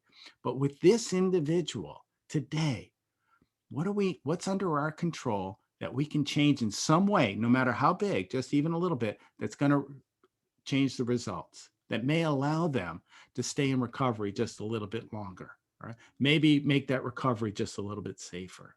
So the results, what we control and what we can improve. Right? That's how expert coaches see and seize opportunities. Right? The other thing is they focus out the distractions and they focus only on what they can change. All right. I want to introduce somebody to you. This is a dear friend of mine. His name is Roger Kingdom. And Roger is from Vienna, Georgia. Now, Roger and I have known each other for, I'm going to guess, probably a decade and a half. Roger is an interesting person as a background because he's been highly successful as both an athlete. By the way, does anybody here know Roger? If you do, please type that in the chat. Anybody from Vienna? You may have heard of Roger. All right. Roger has been highly successful as both an athlete and a coach, and that's very unusual. Now, as an athlete, Roger was a 2-time Olympic gold medal winner. He won gold medals in the high hurdles in both Los Angeles and in Barcelona, the 1980, the 1984 games. Now, he was also a football player. He played at the University of Pittsburgh. Those of you familiar with Tony Dorsett, he played on the same team as Tony Dorsett. Now, when Roger was done, he became a professional track athlete, spent a lot of time in Europe and did very well. When he came back to the United States, he started coaching track and field until a coach named Bruce Arians, who was working at the Cleveland Browns at the time, asked Roger if he would come work with some of his athletes to increase their speed.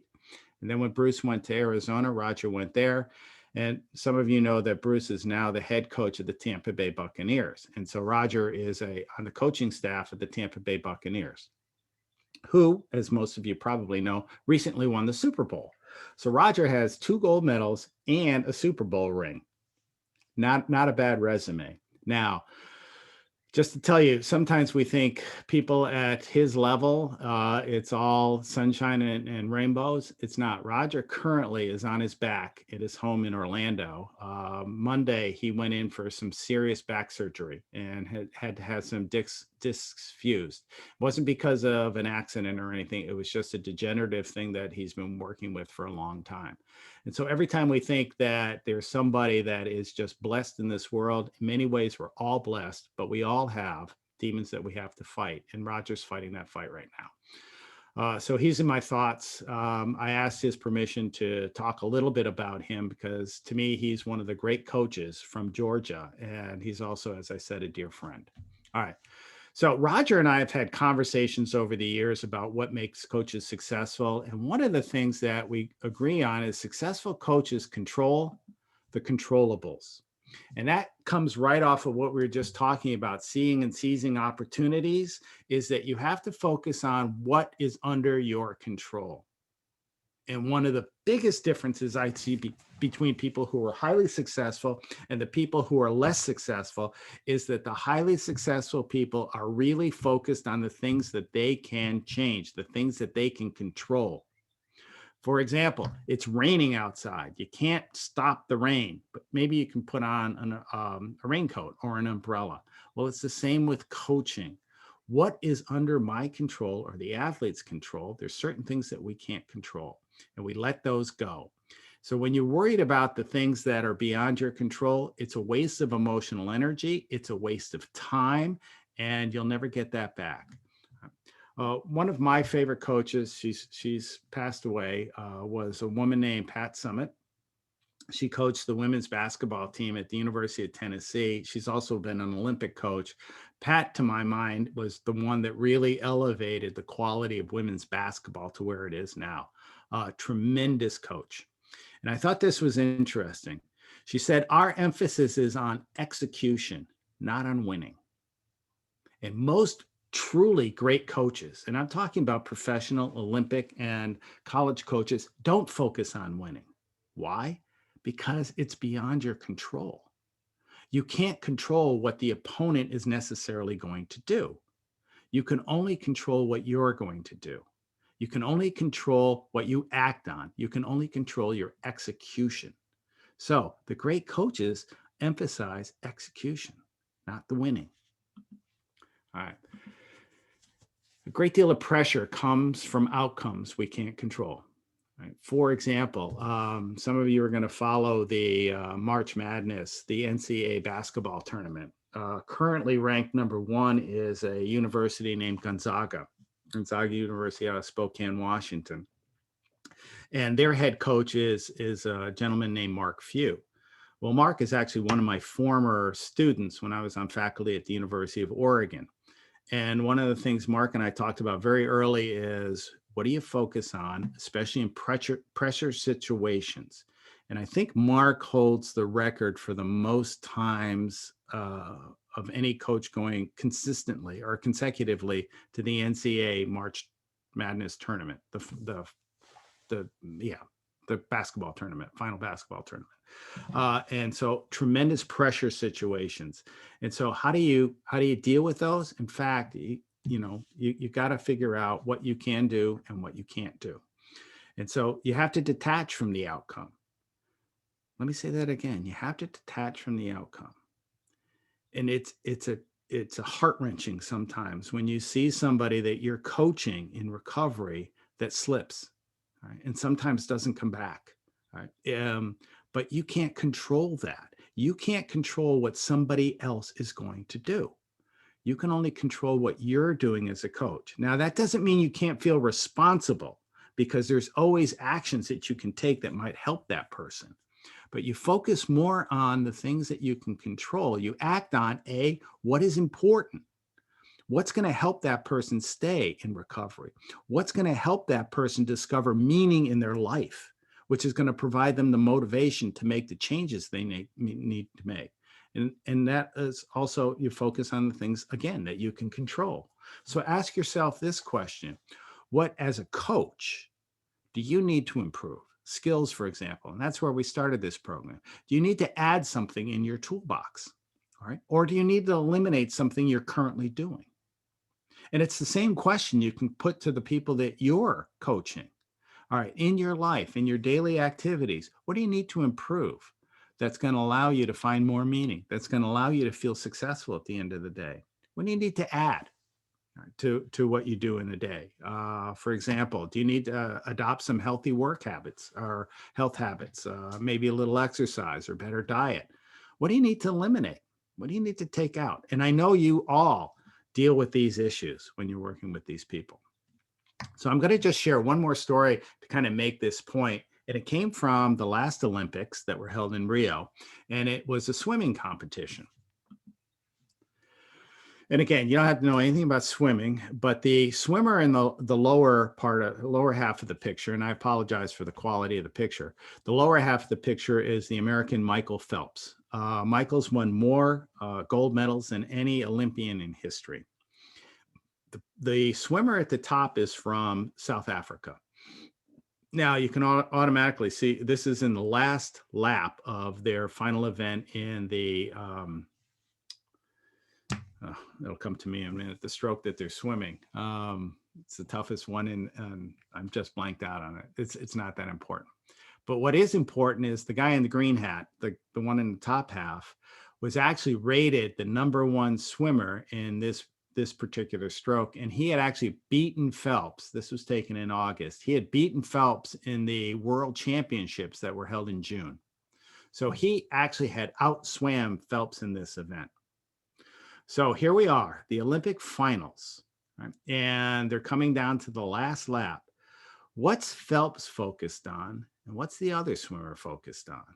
Phelps is focused on the things that are going to help make him successful and the things that are under his control, if you will, the things that are important.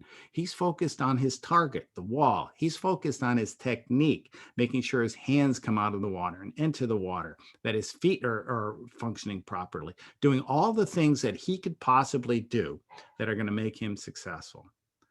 The swimmer at the top, who was actually predicted to win the gold medal, what's he focused on? He's focused on Michael Phelps. Is that going to help him win? No, quite to the contrary. That guy lost the race. He was projected to win the gold medal because he just looked at Phelps for that brief second. He didn't come in first. He didn't come in second. He didn't come in third. He didn't get on the podium at the Olympic Games where he was predicted to be the most successful athlete in that particular stroke. Why? Because he took his eye off the target. He didn't focus on the things that are under his control. Now, that's a severe example, but it's often the case that if we're not focused on the things that are actually going to make us successful, that we can control, there's no way we're going to discover success as a coach, as an athlete, as someone in recovery. So what I'd like you to do is, would you turn to page 7 in your workbook? And answer these 2 questions. I'm sorry, answer just this one question. What factors are under your control that will most influence your coaching success this year in 2021? What is under your control?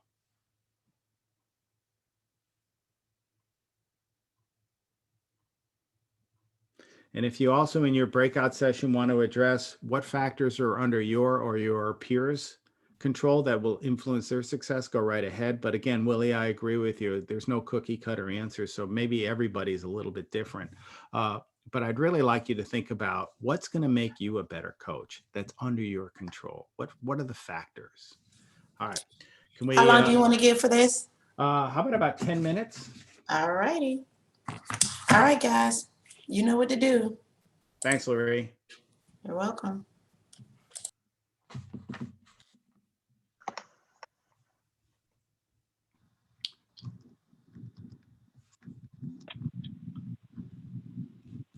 All right. Well, welcome back. Before I go forward, hopefully that was an interesting exercise for you. And one of the reasons I wanted to do that was because I thought not only it make you think about what you would make you successful, but in talking with other coaches, hearing what is going to help make them successful does two things. One, it may stimulate you to think about what you can do. But on the other hand, one of the things that, and Jay and Larry and Dwayne and I talked about this, you already feel like a community, a family. So sometimes knowing other people and what they're working on will allow you to help other coaches, because nobody understands the challenges that you face as a recovery coach better than another recovery coach. So it's just wonderful to see you guys getting along like this and interacting. And I do want to say I did remember the stroke, and some of you put it in the chat box. It was the butterfly stroke. Some of you mentioned breaststroke, and Phelps also does the breaststrokes. He did them all, but it was the butterfly stroke. All right, let me go back to screen share, and we'll cover one more point, and then we'll break for lunch. All right. I want to talk about planning. In particular, how this came up was that I mentioned Bobby Bowden. Bobby was going to go to play a football game at Clemson University. And at that time, there was two things that made that game interesting. First, his Florida State Seminoles were ranked #1 in the country. And secondly, it was one of the few football games where both head coaches had the same last name. Bobby Bowden was coaching the Florida State Seminoles, and his son, Terry Bowden, was coaching the Clemson Tigers. Now, Bobby's team was ranked #1. Guess who won the game? Terry's team, Clemson, knocked Florida State off the #1 ranking. I was scheduled to have a phone call with an interview with Coach Bowden Monday morning, and I'm thinking there's no way Coach is going to want to talk to me. So I called anyways. We were scheduled at 9 o'clock, and his administrative assistant says to me, "Oh, no. Coach is really looking forward to talking to you this morning. He just got in a little while ago. Let me put you through." So what do you say to the all-time winningest coach who just lost an important football game to his son? That was what was floating around my head. And so I started to say something about winning. And I said, as the all-time winningest football coach in Division I history, you must love to win. He was quiet for a second. He says, it's not so much that I like to win. That comment really surprised me. He says, but I'll tell you this, I hate to lose. Really? Can you explain the difference? Now, I want you to put your coaching hat on when I explain to you what he said. He said, when we win, it's not anything, it's because the players were able to execute, much like Pat Summitt said. He said, where I stand as a coach, I can't gain a single yard. I can't make a tackle. I can't even score a single point. He said, the players have to execute when we win. And so when we win, it's because of the players. And thinking about your coaching, do you feel the same way? Now, what about when you lose, Coach? He said, when we lose, it's because I didn't have my players prepared to be successful. I found that very profound. Let me say it again. When we lose, it's because I didn't have my players prepared to be successful. And then he finished it with, and that's on me as their coach. I hate to lose. Right. So I said, well, how do you work through that? How do you prepare them to be successful? He goes, well, it's about planning and preparation. He says, but then I'll tell you this, when the game starts, he said, the ball goes in the air, all plans go out the window. That didn't make any sense to me either. What do you mean all plans go out the window? Then why do you spend 24/7 preparing for a game? And he said, you got to realize, and again, this was another thing I thought was profound. He says, you got to realize planning isn't about scripting the future. You can't control the future. Planning is about being prepared for whatever the future brings. Wow, I thought. Planning is about preparing for whatever the future brings. So it kind of got us started doing some research in planning with coaches. And we did a study where we gave novice and expert basketball coaches the same task. They had a plan of practice.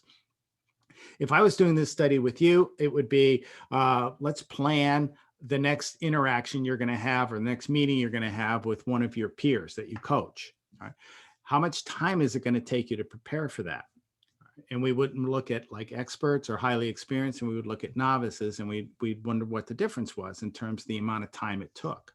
Well, again, college basketball coaches, the novices to plan a 2-hour practice took about 60 minutes. The experts, almost 100 minutes, almost 60% more time to plan the practice. Now, who do you think actually needed more time to plan? The novices or the experts? The novices, right? But here's the difference. The experts recognized just how important preparation was to their success. And the novices quite hadn't gotten onto that yet. And by the way, you can be a novice for much of your life in many things. I'm just hoping it's not in coaching. All right. So we wanted to know, what do the experts do at this time? And I want you to think about when you plan or prepare for meeting with one of your peers. All right. They gathered as much information as they could. They gathered as much information that might impact the results or the outcome of the game. What's the other team like? Players? What are their dominants? What about my team? What kinds of things do we have? Next, they assessed their personnel, because it was really all about their athletes. It's all about your people. It's about your person, all right, that you're coaching. Next, they set goals. Again, look where the goals came in. They didn't set the goals first. They thought about what's in the best interest of these athletes and this team, and what information do I have that's going to allow me to do the next thing, and that's set the goals. Then they selected the actions, and this is just for a practice, that would allow them to meet those goals. And these were goals for a practice, or if it was a game, the goals of the game.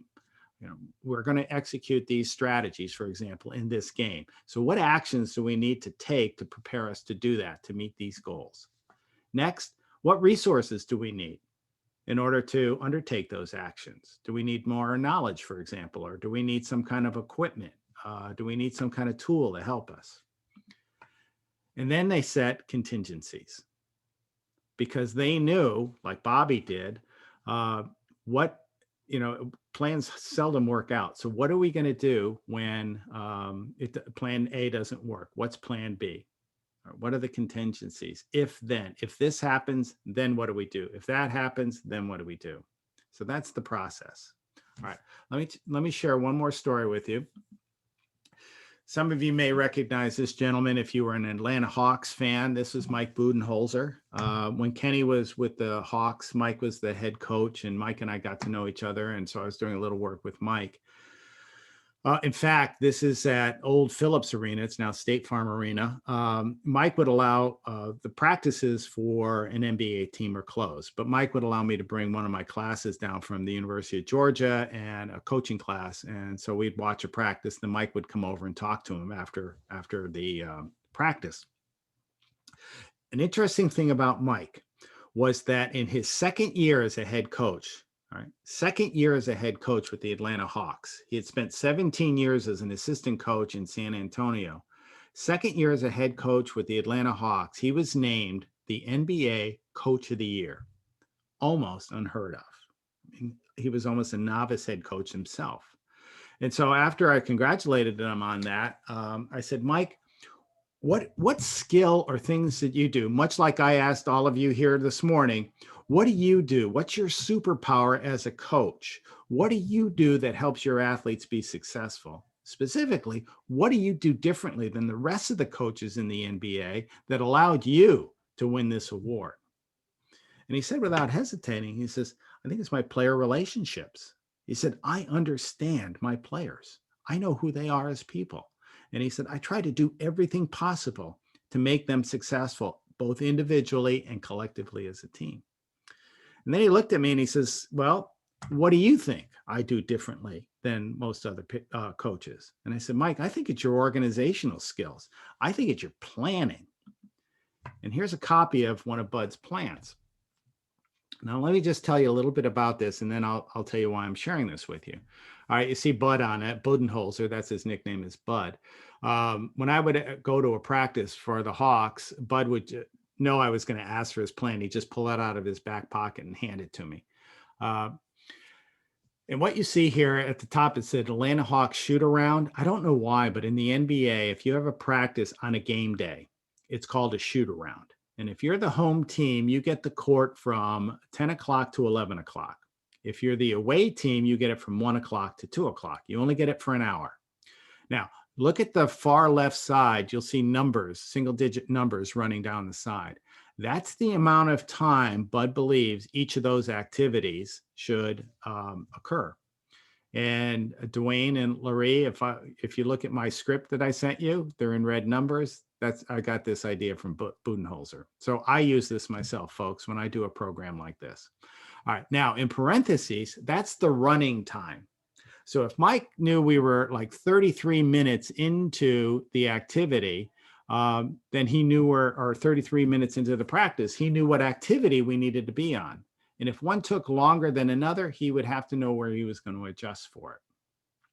All right, now let's go back to, this was in March 31st, 2014. All right, it was the year Mike won NBA Coach of the Year. That's why I used this. And they were going to play the Philadelphia 76ers that night. All right, you notice that personnel, game plan, and film are right at the top, game plan. So there's the Philadelphia personnel, assessing the personnel. And by the way, if you're looking at that, the foul guy, that's not the guy who refuses to take a shower. That's the person who late in the game, they will foul him because he's the worst shooter on the team. Already they're planning the end of the game at the beginning of their practice and preparing for it. All right, next, walkthrough. This is where they're going to walk through the kinds of plays that they're going to do. And Mike meets with his coaches before the practice to actually, in some cases, take the coaches on the court and show them what they're going to do and then get their feedback. Then comes their Watt warm-up. Jeff Watkins was the strength and conditioning coach, and so they called it the Watt warm-up. And so that's actually their physical stretching and getting prepared. If you notice the previous activities, they were all sitting, so there was no need to be physically ready to go. All right, now they start getting into the activities. The other thing I wanted to point out is if you look down to where it says script, that's a play. I don't know why in basketball they call them scripts. That's just what it is rather than plays. In parentheses, you see Kenny. That's Kenny Atkinson as an assistant coach back then. And what I wanted to point out there is that one thing that I think helps make Bud successful is that he brings players' input into his practices, and he also gives responsibility to the other coaches, because that to him breeds a better team building activity, a greater sense of accomplishment, a greater sense of ownership on their part. And so if you look at how he does this and scrolls right down, and the last activity is FT, that's free throws. And it's actually a game that they play because it's more in competition.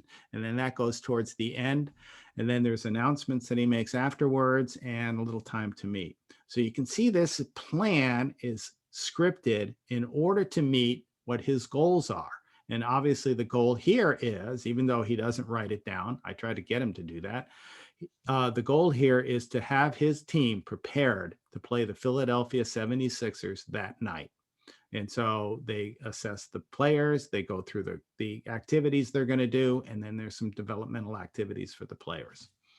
All thought out very thoroughly. When I asked Bud how long it takes him to do the plan, he says probably 3 to 4 hours. And then it's an hour meeting with the coaches. Then the plan gets revised and then it gets executed. And so what the point here is, one of the things that makes great coaches successful is that their ability to plan and prepare for success. And what I'm going to do is leave that right. Let's make sure I've got this right.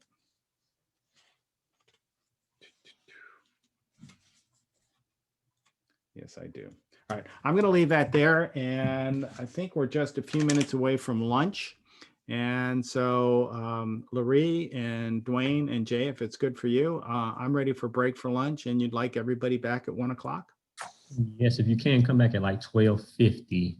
Okay. An hour, well, a little less than an hour, and we'll come back around 12:50, and we'll start at 12:50, and we'll Perfect. the rest of the program. Y'all, thank y'all so much for being attentive. Thank y'all for sharing y'all screen. Thank y'all for going into those breakout rooms. Y'all are awesome. Appreciate it. Y'all doing y'all thing. Thank you, Doc, Larry. All right. Y'all in a All right, minute. we'll see everybody. Thank you, everybody. Well, we're going to finish the second half of the day. Y'all going to get a break before we end. We're on schedule, actually probably a little bit ahead of schedule. So thank y'all. I really appreciate y'all coming back on time. Let's and enjoying this. Great seeing everybody. Without further ado, Paul, please kick us off. I'm ready to go. All right, let's get it started. And as I was sharing with Larry and Dwayne, if you put something in chat, when I'm sharing my screen as I am now, I can't see it. So one of them will read it for me. And so please don't, we love the information that's coming through on the chat. Really appreciate that. All right, I want to take you back to Kenny just getting ready to coach the Brooklyn Nets. And I mentioned about the progress principle, but there was a second step into that. And it was called, we called it immersing in the process. And so oftentimes, as we were talking about with goals, you know, we have these large goals, dream goals, like Kenny's goal to be a head coach of the Brooklyn Nets was to make the team successful. And definition of that in any sporting environment is they have to win more games than they lose. Some define it as winning a championship.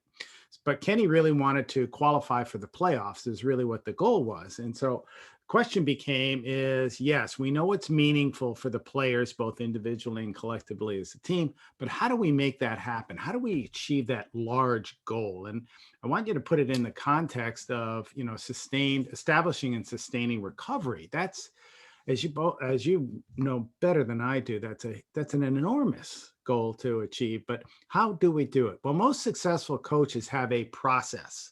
And if you immerse in the process, they believe that if you follow the plan, you execute on the plan, eventually you're going to find success. So when we talk about immersing in the process, this is what we're really talking about, is having a plan, and we just finished on planning and preparing, and then acting on those controllable factors, selecting the actions, doing the things that are going to actually help make you successful. And I'm going to share what Kenny did with the Brooklyn Nets, and then we're going to flip it to you and say, all right, if I came to you, this will be a breakout session. If I came to you, Paul, and I said, could you help coach me in establishing and sustaining my recovery? What would be the process that I need to follow? What would you recommend? But before we get there, let me share with you what Kenny came up with. He said, first of all, the process became on a daily, weekly, and long-term basis, we need to be in training. We need to be physically fit as a basketball team to be successful in the NBA. And you'll hear many teams say this, but the Brooklyn Nets really took it to heart. We need to be physically fit. We need to be the fittest team on the court. In other words, if the Los Angeles Lakers came in or the Atlanta Hawks, they could not outrun us. We would last longer than they did.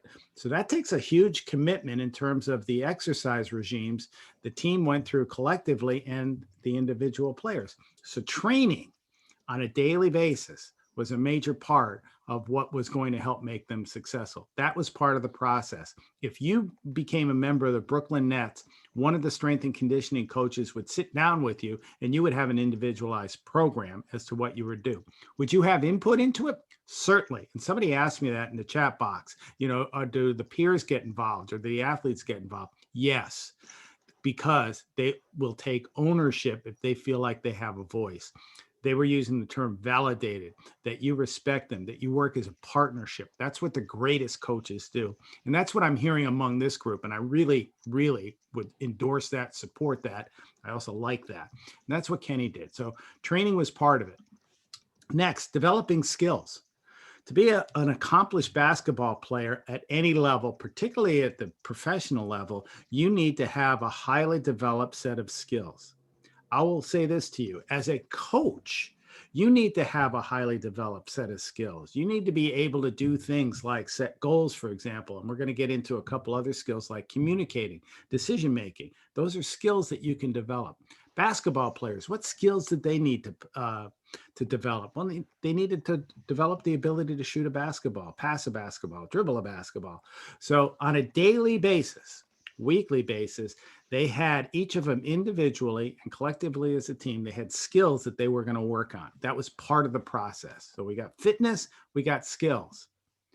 Relationships was an important part of being successful as an organization, but also as a coach. You know this. I mean, the relationships you have with your peers is critical to your success as a coach. It's critical to their success as somebody that is working through recovery, right?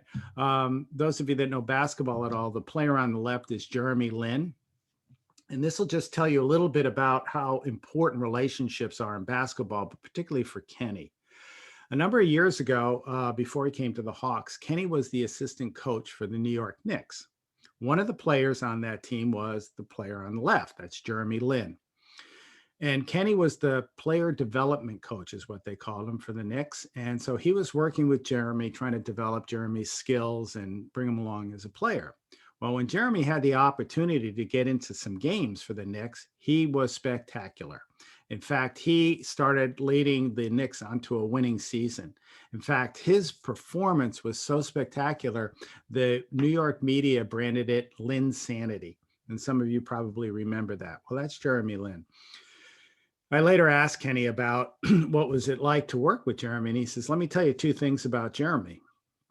First of all, his parents are Taiwanese, so he comes in with a work ethic like I've never seen before. The Asian work ethic is at the top. And he said, so that guy would work until, skin would start falling off. And he said, secondly, he's smart. Jeremy went to Harvard University. Kenny says, you take that work ethic and that brains, and he says, you don't have to be much of a coach to be successful in developing your athletes. But here's the point about the relationship. That relationship was so close that when Kenny became the head coach of the Nets, which was the worst team in basketball, Jeremy talked to the general manager of the team he played for, and that was the Charlotte Hornets. They traded him to the Brooklyn Nets at Jeremy's request because Jeremy wanted to play again for Kenny. Why? Because of the relationship they had. And so that was critical as a coach to develop that relationship. Now, Kenny also worked on developing relationships amongst the coaching staff and the players, the team, the entire organization. One of the things that, again, Jay and Larry and Dwayne and I talked about with the breakout rooms was allowing you an opportunity to develop relationships with your other peer coaches, kind of like the coaching staff, if you will, for the Georgia Substance Abuse Association. And so relationships are absolutely critical, and it's part of the process. Relationships develop every day. We have to invest our time and energy in making sure that we're building relationships in a positive way. Again, I feel like I'm singing to the choir here because you folks know that, don't you? All right. Next, team strategy. What were we going to do on the court that would make us successful given the players that we have? Now, every team is a little bit different. I mean, the Atlanta Hawks right now are a little different team than they were 10 years ago when Bud was coaching them. The Brooklyn Nets are a different team today because they have different players on it. And so the strategies need to be different. So what are the strategies we need to plan that are going to make us successful? I'm going to go again back to Willie's comment about it's not cookie cutter. Some strategies will work with some teams and not other teams. And so team strategy became part of the process. And every day, the players would work on the kinds of plays and actions that on the court would help make them successful. And then finally, recognition. And I don't hear enough about this in the coaching world. And I don't know how you recognize the accomplishment of the peers that you coach, but recognition became a critical part of the Brooklyn Nets success. And let me tell you why I'm showing you this picture. This is the locker room. But if you notice on the left side of that picture, it's a video screen. Now, again, the Brooklyn Nets were losing more games than they were winning, but the players were working on skills that were meaningful to them. So, for example, passing or rebounding or shooting. Kenny would have the video person, there's a person in charge of video, take the video from the night before and edit it. So that, for example, Jay, let's say you were on this team, all right, and you were working specifically on your free throws. Well, if you were successful that night, you would be seeing yourself shooting successful free throws as you walked into the locker room. And then maybe it would switch over. So Larry, it might be you doing some dribbling exercises that you had been working on in the game that made you successful. And so what we're seeing here is the entire organization recognized the kinds of things that were making you successful that would make us successful. And we would see it right there.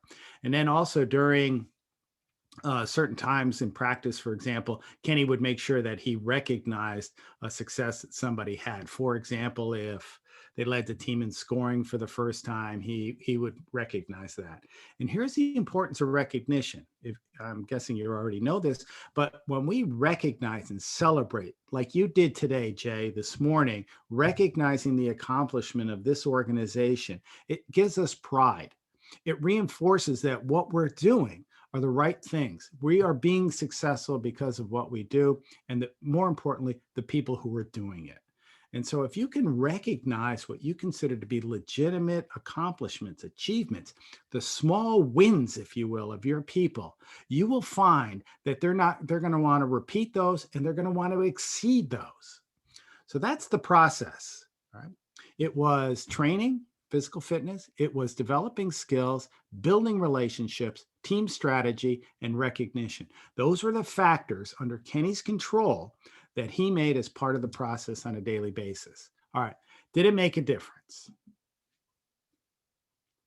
If you look at the chart on the left, it's 2015, 2016. That was the year that Kenny actually took the team over.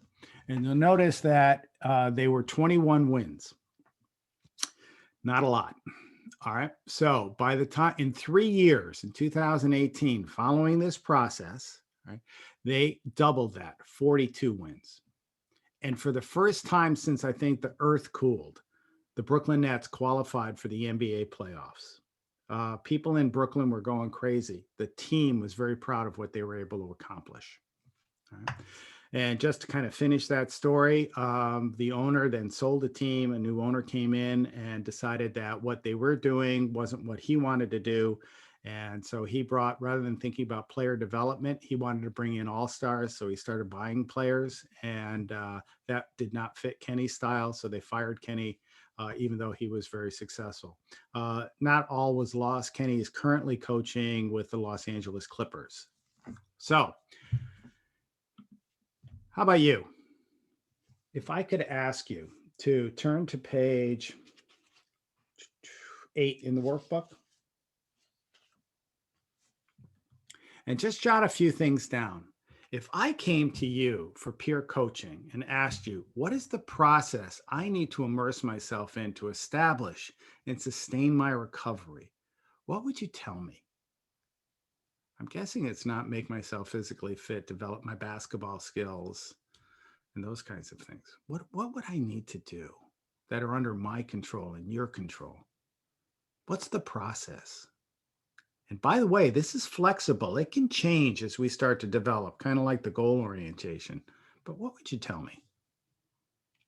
Okay, Larry, are we ready to put them in breakout rooms? Yep, we're ready. Okay, Dwayne, you ready to go? Why don't we give him 10 minutes, because this is really an important topic. Okay? All right.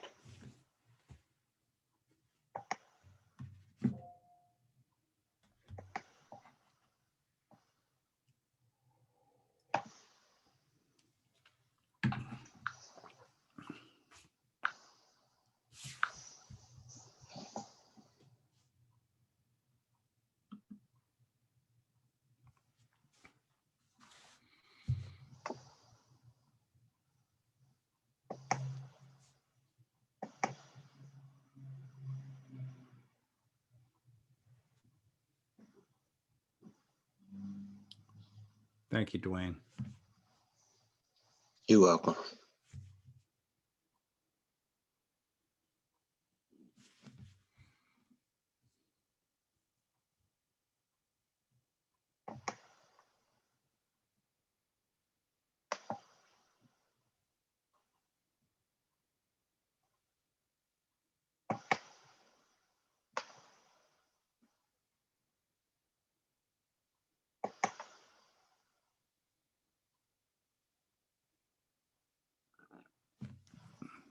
I'm just reading some of the comments in the chat.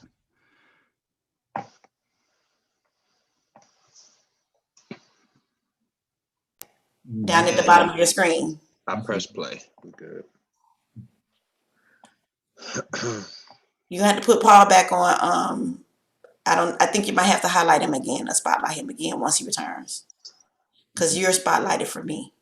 I'm returned. Okay. Spotlight Paul. You have 102 have already returned. All right. Well, let me share my screen again.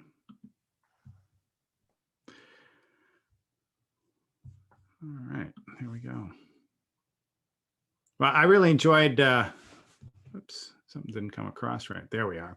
I really enjoyed the breakout room I was in. It seems like a lot of you kind of have an idea of what you recognize, first of all, the importance of the process, and then knowing what is critical to have in the process. And I mean, can you imagine successful coaching without that? I certainly can. I'm glad all of you recognize that. And it was really nice to hear the conversations, because it sounds like you could really help each other. All right. How about a little fun? All right. Question for you. What percentage of major lottery winners, and this is a fact, what percentage of major lottery winners go bankrupt? Jay, you need to pay attention to this one. All right. Go bankrupt. Could we throw the poll up, Larry?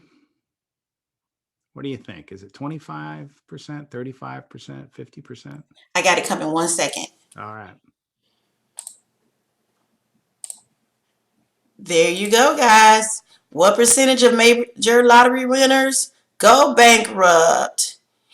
Oh, they are answering it too. Yep, they Good. are. Mm-hmm. We're at 90%. Got what? 80%. Wow. Come on, everybody. So far, you got 79% of us think 50%. 19% think 35%, and 3% thinks 25%. I'm going to end the poll right now and share the results. There you go, guys. Look at that. Look at that. Mm-hmm. Very good. But I'm going to tell you, it was kind of a trick question. Here's the real answer. Whoops.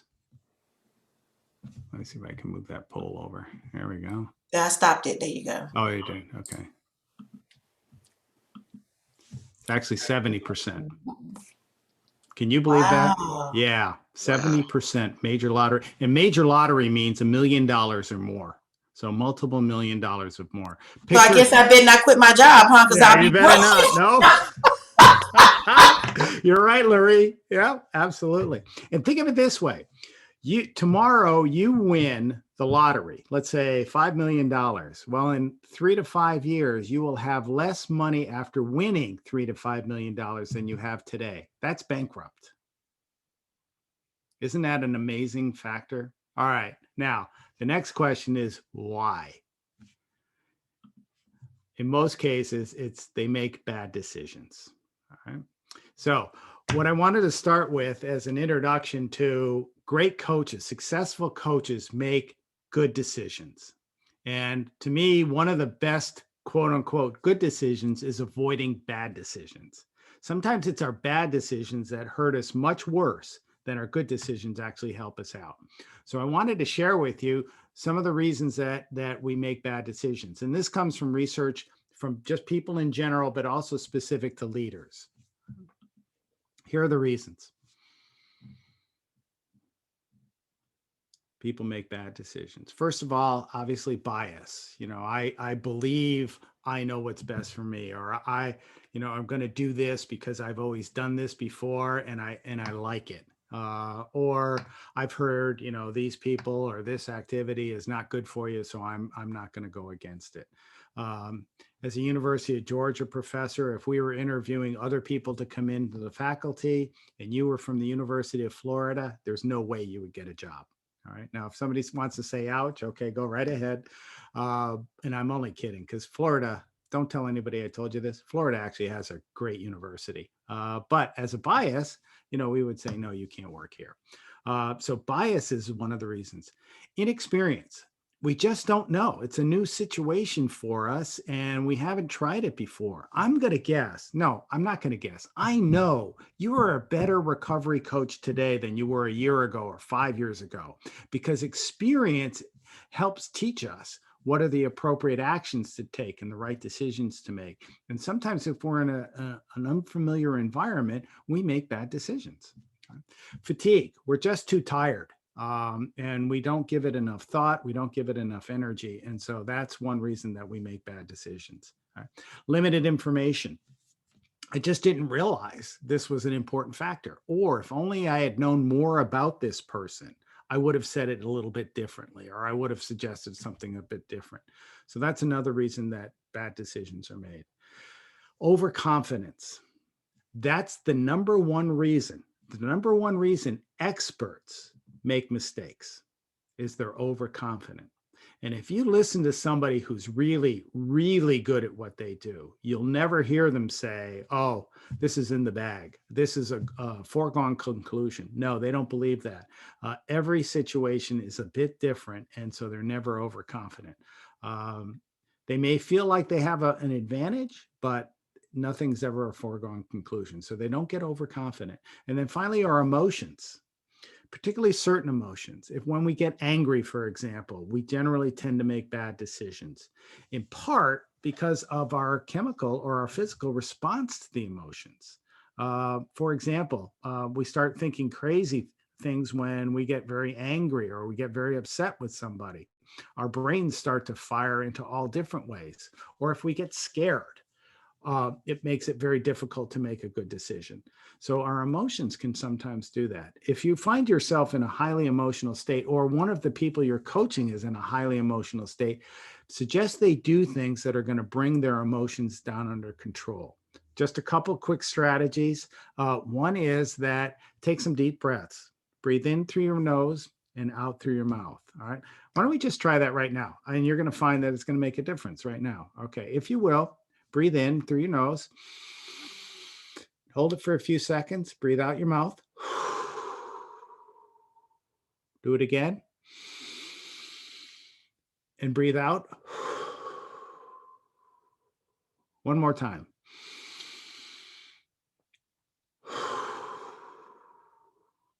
Okay, now you probably feel a little lightheaded, right? And that's normal. But if you think about it, you probably have some tingling in your fingers and your toes if you've done it.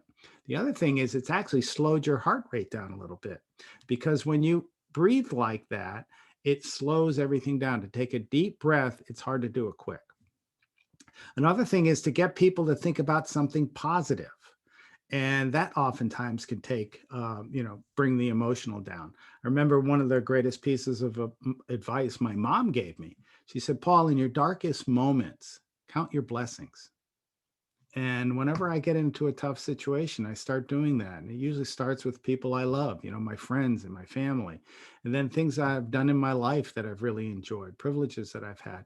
And, I start doing that. And all of a sudden, whatever caused the problem just doesn't seem that severe. So again, credit to my mom for that. In my darkest moments, I count my blessings, and I find plenty of them. Now, if you look at that list before we move on, there's some things in there you cannot control. I mean, if we're in a situation where we have limited experience, there's very little we're going to do. So I didn't present this list to you to say, eliminate those and you're going to eliminate bad decisions. What I presented it for is that sometimes if you feel those things coming in, like an important decision's coming up and you feel very tired, you just don't feel prepared to make the decision, don't make it if you don't have to. Delay it until you actually feel a little bit better. Or if you need some more information, dig for more information. Paula, I'm going to go back to, you're a great listener. I'm going to guess the fact that you do that with your peers that you coach allows you to see insights into them that most people probably miss. All right. So bad decisions, again, they often sink us faster than our good decisions buoy us. But successful coaches make good decisions. And I wanted to share with you just how they go about doing that. There's really two ways. One is analytic decisions, and the other is intuition or intuitive decisions. And let's start with the analytic. All right. These are decisions that are characterized, as it says there on the slide, by a focus on data and information. All right, we're going to analyze something. We need something in the hopper to analyze, and it usually follows a rational analysis that draws to a logical conclusion. By the way, it's logical. It's not necessarily always accurate. It's just logical. It makes sense. It may not be the right decision, but it's a logical decision because we analyze the data. All right, what do we use analytic decisions for? Solving problems. You know, we gather the data, we process it, and we come to a logical conclusion, or a strategy. How are we going to move forward in ways that are going to make us successful? Well, let's look at some of the data. Let's talk to some people. Let's get some information. Let's see what is common to other people who've been successful with this. Logical conclusion. And then again, predict the future. Yes, predict the future. We generally try to predict the future by looking at what the trends are. For example, as we see COVID starting to come under more control, we're not there yet, folks. I think you'll agree with me on that. But what are some of the changes that are going to take place moving into the future? Are people, for example, in our coaching environment, are people really going to want to get back together in person? How do you know that? What are the data points that are suggesting that? Or what are the data points suggesting that they'd rather do Zoom calls? So we can use analytic decisions to help us predict the future, because we need to do that. We need to know, for example, what is going to, how do we need to be prepared for the future?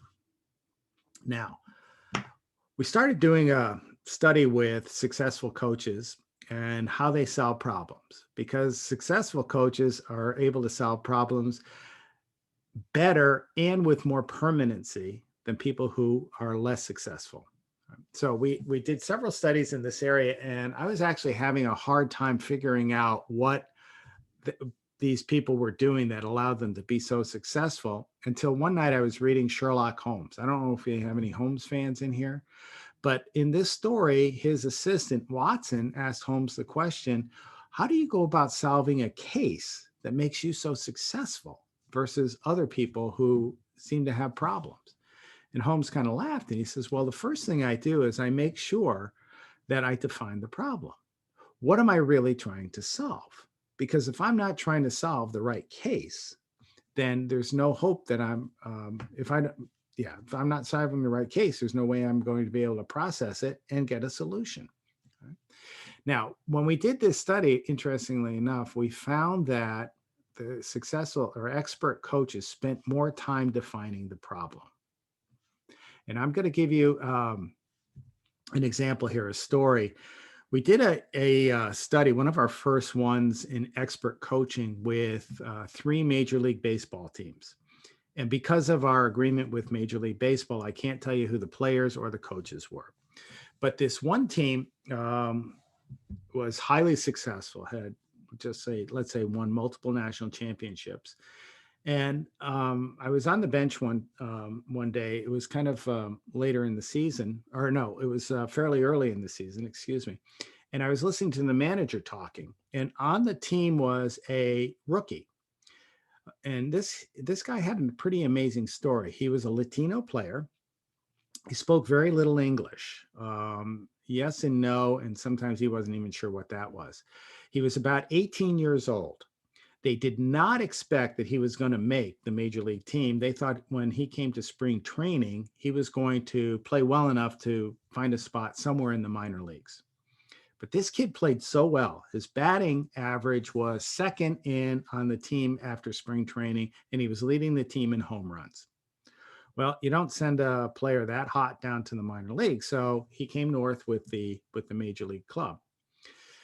He sat on the bench for a couple weeks. The manager finally put him in to pinch hit, and the kid hits a home run.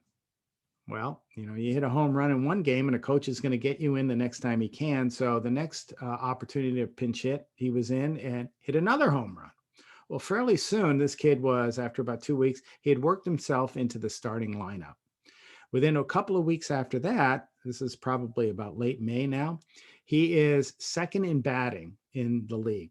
In other words, there's only one other player that's doing a better job of hitting in that season than this rookie was.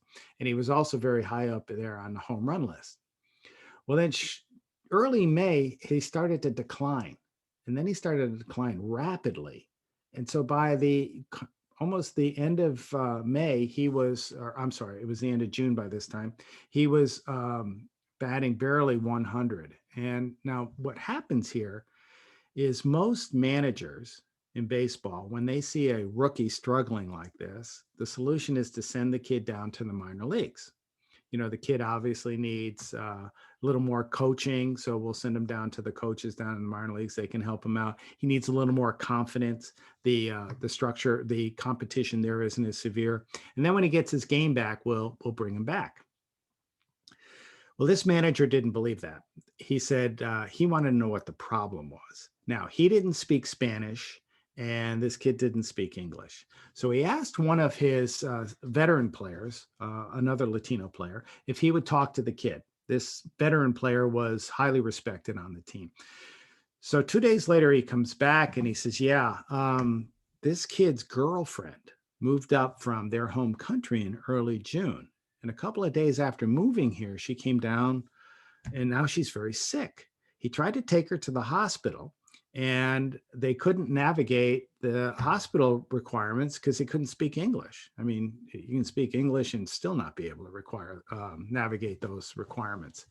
So he took her home and he started to try to buy over-counter medication, and nothing's working. This was about 4 weeks ago, and he's afraid she's going to die. All right, so the manager gets up off the bench, walks over to the phone in the dugout. I thought those only went to the bullpen out in the right field.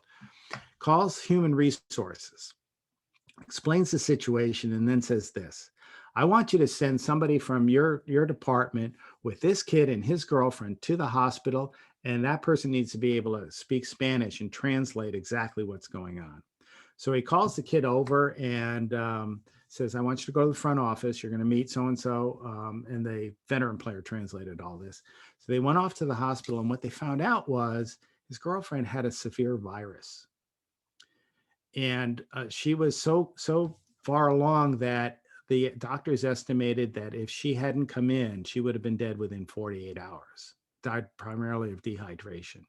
Well, they got her on the appropriate medication, and her health came back almost immediately. It took a little while. What do you think happened to that kid's batting average as this girl got better? Yeah, as her health improved, so did his average. In fact, by the end of the year, that kid finished Rookie of the Year in that particular league. Now, again, because that manager defined the problem, took the time to really understand what was going on with this kid, he was able to solve the problem. He was able to recognize the factors that were causing the problem. He didn't speculate like 90% of the other coaches would that this kid just needed confidence or he needed some more coaching. He knew what the problem was. This kid was worried about his girlfriend. And then that allows you to identify possible solutions once you have the problem right. Now, notice this. Identify possible solutions. It's plural. Most really good problem solvers don't come up and execute plan A. They say, okay, that's a good plan. What about plan B? What about plan C? Remember the contingencies in planning? Yeah, that's what they start doing here. And here's the advantage. Poor problem solvers will come up with a solution, and it could be a reasonable solution. Then they'll implement it. What happens if it doesn't work? They have no other options. And oftentimes their ego becomes involved in it, and they won't let go of it because this is my baby. This is what I think is going to be best for our organization or this person. And it's not the right solution. Now, the good problem solvers say, okay, plan A didn't work out. You know what? We've got plan B and we've got plan C. And so what they do is they implement the solutions and then they evaluate them and they try to go with the best ones. Because the truly successful coaches aren't so much about who gets credit for coming up with the right solution. They're interested in the outcome.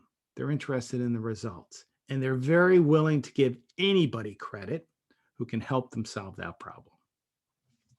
All right. All right, I want to switch a little bit. Talk about intuition. Because this is something that, particularly as Einstein recognized, we don't often talk about in our society. But one of the things we discovered, it was a differentiator between the truly great coaches and the average coaches, was their willingness to use their intuition.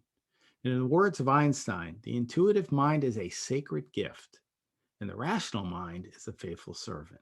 Now, we're talking about a man who is considered one of the most eminent scientists of all time. You would think that he would be full on board with just a rational mind. So what he finished it with was, we have created a society that honors the servant and has forgotten the gift. Yeah, people want you to explain why you came up with every decision, and they want a logical explanation. And sometimes there just isn't. So again, we did a little research on intuition, and as other people have. And here's what we found. Intuitive decision-making, it's that gut feeling, right? That gut feeling that you get is based on pattern recognition. So you have to be very involved in the environment you're talking about.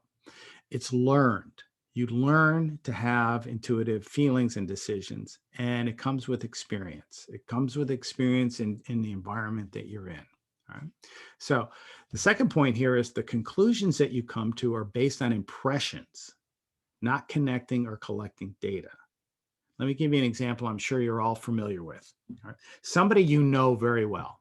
All right. You see them in person and you don't know why, but something just seems to be different about them. They seem happier for some reason. And so you say, what's going on? You look a little bit different than normal. Yeah, I'm happy. How did you know that? I'm asking you.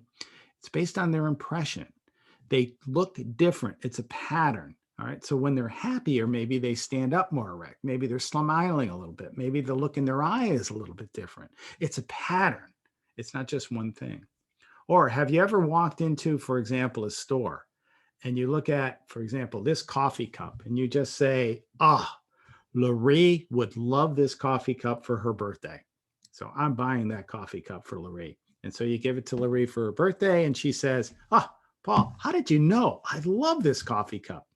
She never mentioned it to me before. It's just you begin to know a general impression about people. So your intuition comes from not collecting or connecting any kind of data. It comes from general pattern recognition in people and in environments, and you learn this. All right. And how do you know if it's any good? Confidence. In other words, you have that very, very strong feeling. All right. That's how you know your intuition is really the way to go. And sometimes your intuitive decisions are superior to your logical or analytic decisions. In fact, when we study people who have been highly successful in what we do, we find out that their intuitive decisions are more correct more often than their analytic decisions. Their analytic decisions are usually pretty accurate. Let me put it in a context for you. This comes from the Super Bowl. Again, dedicated to Roger here. That's the guy in red is Patrick Mahomes, NFL MVP, highly talented player. And he's being chased down, as you can imagine. All right, you look into Mahomes' eyes. He's getting ready to throw. Now, put yourself in his position. You're playing in the Super Bowl. You got this guy coming down, and the field looks like confusion. If you said to yourself, I think I can make this throw, what level of confidence do you have in that decision? What if you said, I feel I can make this throw? Is there a difference? In most cases, it's about the feeling that you get. Now, for those of you who don't know a little bit about football, there's a confusion of players out there. So it's a pattern. It's what Mahomes recognized as a pattern, and that's why feelings are so important. If he did a logical analysis like player A is here, player B is there, player C is there, he'd be crushed before he could even get it off. So he has to rely on his intuitive decisions. And I'm going to guess in your coaching, that's been an integral part of things that you make success. Sometimes you might say, with this person, I just have a feeling that this is the right way to go. What's the logic behind it? I don't have the evidence to support that decision, but based on what I see with this person and what I know about the recovery process, I just feel this is the right way to go. So the point here is use both. But oftentimes the analytic decisions we kind of put on the shelf because we think we have to have a logical conclusion for it. And the answer is no, you do not. All right. I want to kind of finish the decision making, and then I'm going to put you into a breakout. And we also have another poll. Hey, Paul. Yeah. Major shares that I can only surmise that at times we obtain information over our lifespan, and based on this believe that I know what is best for me, when in reality, if I am still getting the same results or negative impacts, it may be an indication that I need to tap into others' information of successful lived professional experiences that could support and steer me toward being more successful. I am not an island unto myself. So I need not to isolate, as that is a reservation, not just for relapse, but vulnerability. Absolutely agree. And by the way, that was well said. Thank you, Major. Yeah, if you're going through a process because that's what you've always gotten and it's not gaining success, yeah, you need help. You need additional information. You need support. You need resources. You need something. I'm going to quote Einstein again. He said, the definition of insanity is doing the same thing over and over again and expecting better results. Major, that perfect. Did anybody else want to react to that? Nope. Somebody said go Bucks. I'll tell Roger that you said that. All right, let's talk about pressure, because that's something people in recovery feel deeply, don't they? At times, sometimes more than others, or stress is another way to say it. I'm not going to differentiate between the two, but you have to make sometimes decisions under pressure. So what I wanted to share with you, I'm going to go back to the bad decisions. Why do we make bad decisions when we feel some level of pressure? And by the way, this research comes from military officers in combat and also firefighters. And in both cases, you can just imagine the kind of pressure they're feeling. In many cases is they just feel unprepared. They don't have the right resources. They don't have the right information. They don't have the right skills developed. And so that's one of the reasons they make bad decisions. Another one is acute stress. I already mentioned when we feel highly emotionally charged, it's difficult to make a good decision. So it's important that you find ways of relaxing and taking a break, getting downtime. That's critically important to your success as a coach. You've got to bring your A game. And I will tell you this, a lot of coaches are workaholics. And I'm going to guess a lot of people here today would fall into that category. And here's the downside to that. We think hard work is always the way to go. Well, you have to bring your A game as the coach. And that means you have to take care of yourself first. Let me say that again. You have to take care of yourself first. You have to make sure that you're well rested, that you are well fed, and that you're in good physical shape.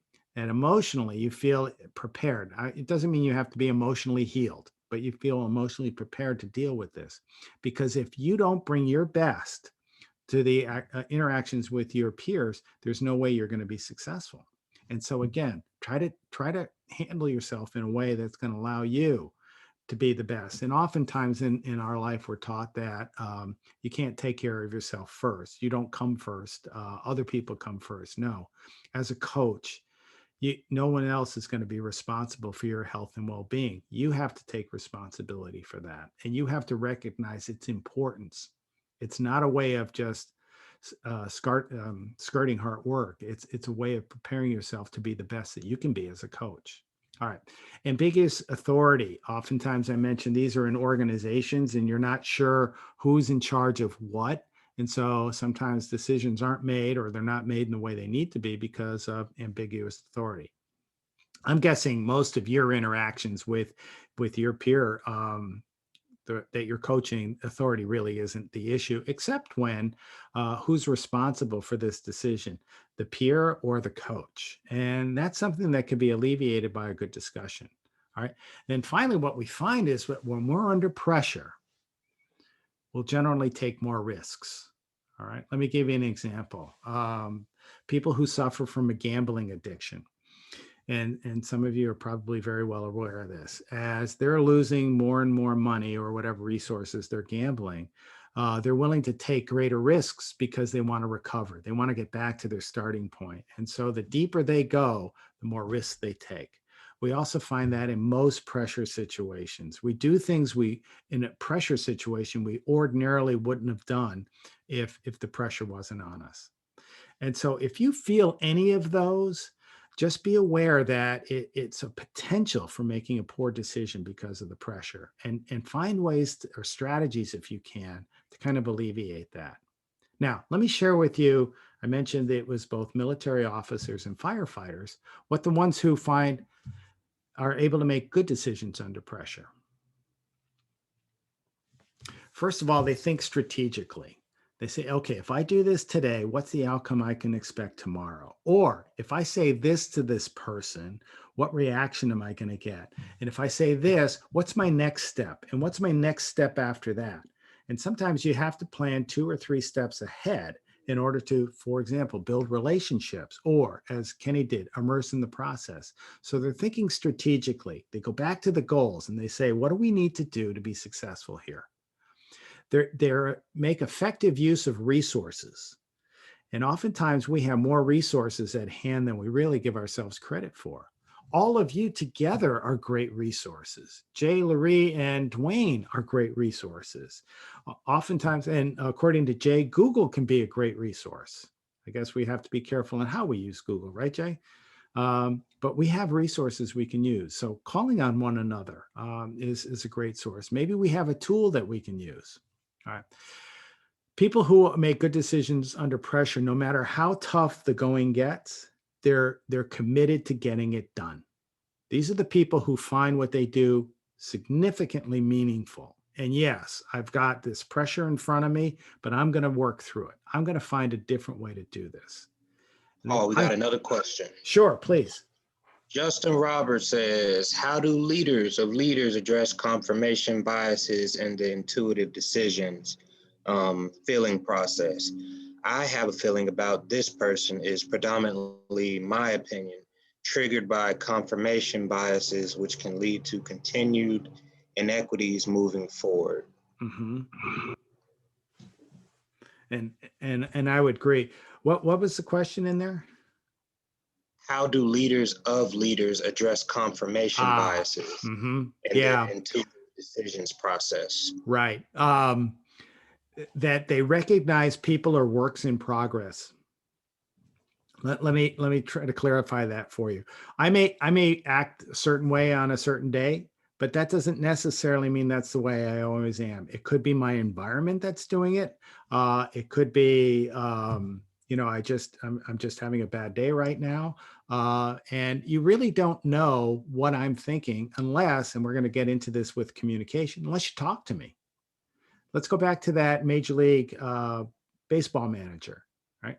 He didn't just have the confirmation bias that I should send this kid down to the minor leagues, because that's what all the other coaches were telling him. This kid needs to be seasoned. This kid needs to get his confidence back. This kid needs more coaching. And so that could have confirmed, as you said, what he was seeing.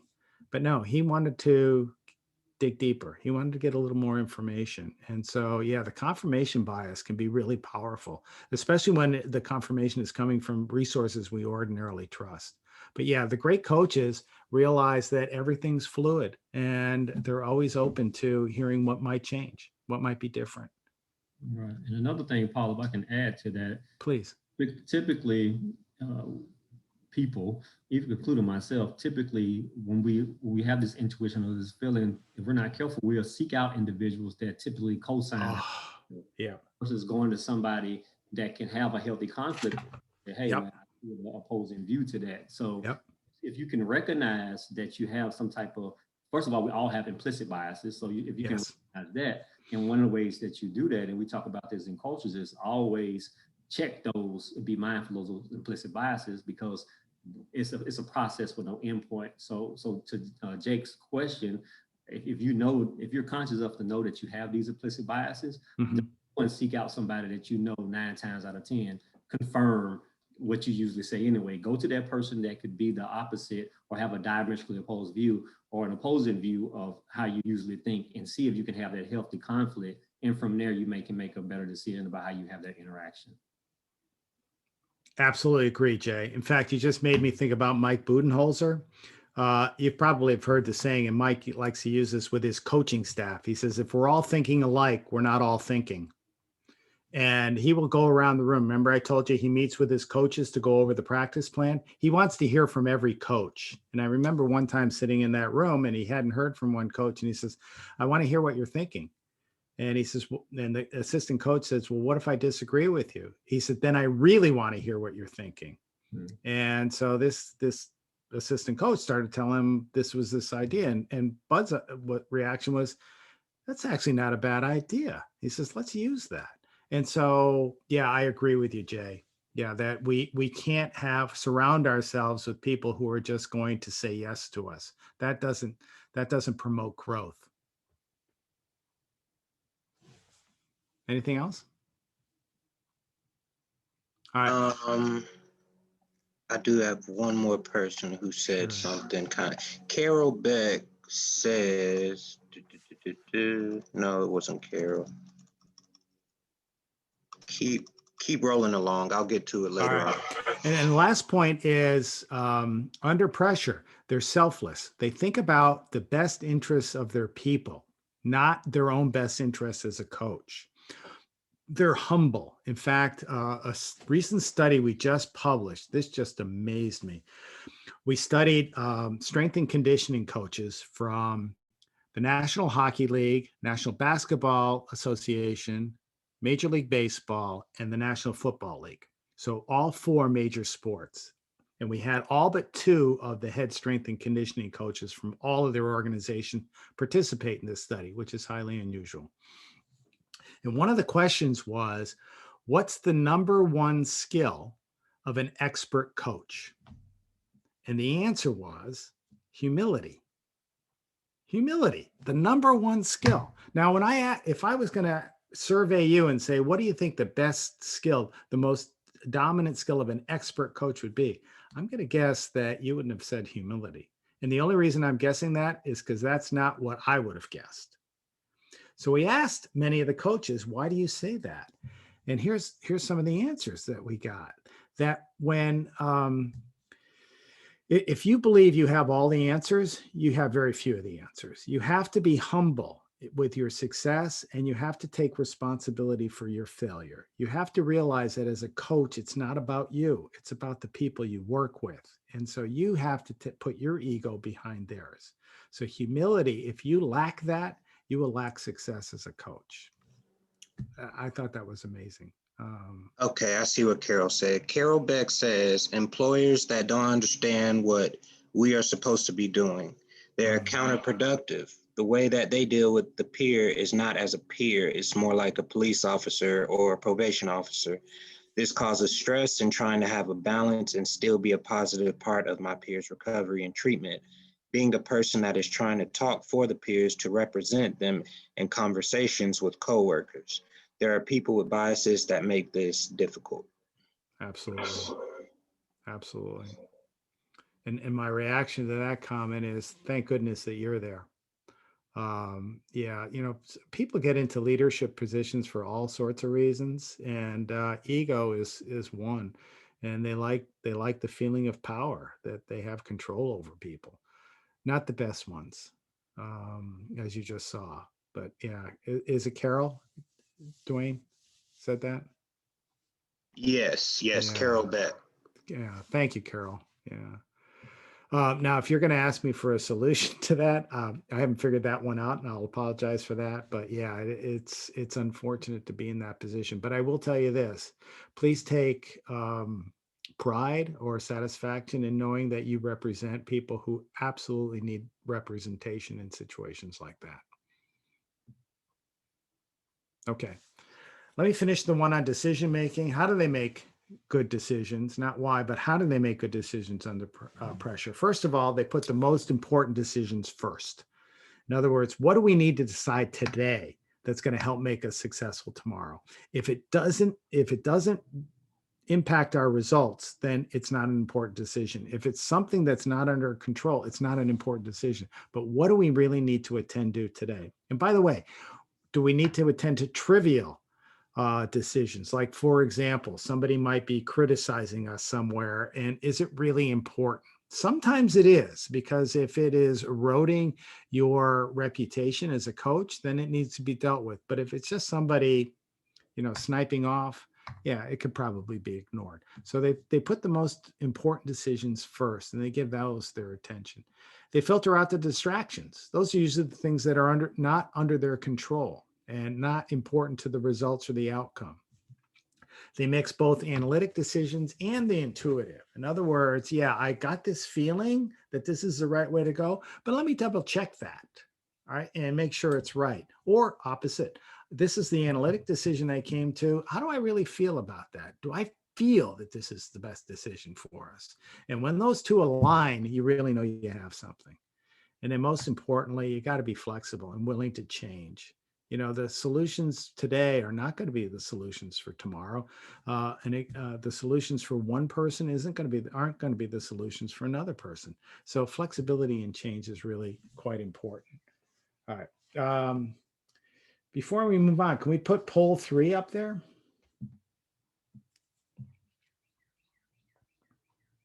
I'd like to get a little response from you. All right. Thank you. All right. When you have made a good decision under pressure, what was the reason? Were you thinking strategically? B, effective use of resources? C, had a get it done attitude? Or D, put the good of others ahead of myself?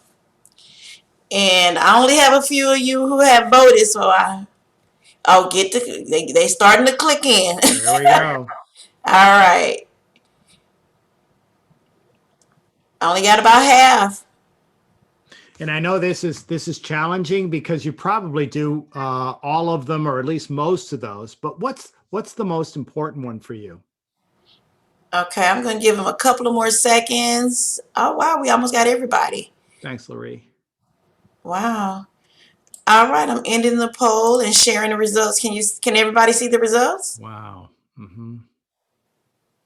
I like the balance, first of all, because it really does represent all of those are good strategies for making decisions under pressure. And it doesn't surprise me that they put the good of others ahead of myself. That to me is one of the prime signatures for great coaches, is that it's not about them. It's about the people they work with. So thank you. I'll go ahead and stop sharing the results now. There you go. All right. Oh, I thought you had. All right. There you go. Thank you. Can everybody see those? No, I took it down. All right. Did they see it? Did y'all see it? Okay, great. Thank you. All right, good. All right, let's move on to another skill. Decision-making is important, but successful coaches communicate. You can have all of the knowledge in the world, but if you can't communicate it to the people that you're coaching, it's just not going to happen. All right. So let's, we've done some I think it's interesting research in coaches communication, experts in particular. We did a study with expert coaches, novice coaches, and competent coaches. something interesting happened. With the novice coaches, what we said is when you are communicating with your athletes or with your people, what's your primary intention? And they said, I asked myself the question, am I clear? I really try to be clear in what I communicate. And at first, I thought that was a pretty good response until we kind of drilled down a little bit into it and we realized it comes with a little baggage. Right? First of all, it led to information overload. Trying to be clear meant that they were over explaining everything. They tried to make too many points and people couldn't remember what was going on. And so that was a second thing. They used one method primarily. In other words, they would talk to their people and think that just because they said it, the people remembered it. I'm sure many of you, when you coach, realize that there's multiple ways of communicating with people. You can explain something to them. You could demonstrate it for them. You could show them a video or give them an article to read, or you can have them talk with someone else. All right, so there's multiple ways of conveying methods. And then the last one was they tended to front end load the information. Right? In other words, what they were really doing there was at the beginning of the time together, they would give them all this information and then almost stop talking because they had finished saying everything they wanted to say. Not effective. Now, interesting with the competent coaches, what's your intention? They said, I asked myself the question, do they understand? Do they understand what I'm doing? Do they understand what I'm saying? Now, look at the fundamental difference here. The novice coach, in attempting to be clear, was thinking about who? Themselves or the person they were communicating with? Yeah, they were thinking about themselves. The competent coaches are now beginning to say, what about the person I'm talking with? Do they understand? And on the other hand, when that person talks to me, do I understand? So understanding becomes the focal point of the communication. Now that has several benefits. First of all, they'll only cover the most important things to make sure that what they understand is really quite critical. So they'll only make a few points, which will make them memorable. One thing that I thought was really important is they would check for understanding. In other words, like, for example, they would say, can you explain to me what I just said to you? Or how do you interpret what I just said? Or how are you going to take action on what we talked about today? So they check to make sure that the understanding really did occur. And consequently, they use many different ways to do this. They may provide information, they may ask questions, they may tell stories, they may show videos, whatever it might be. So do they understand?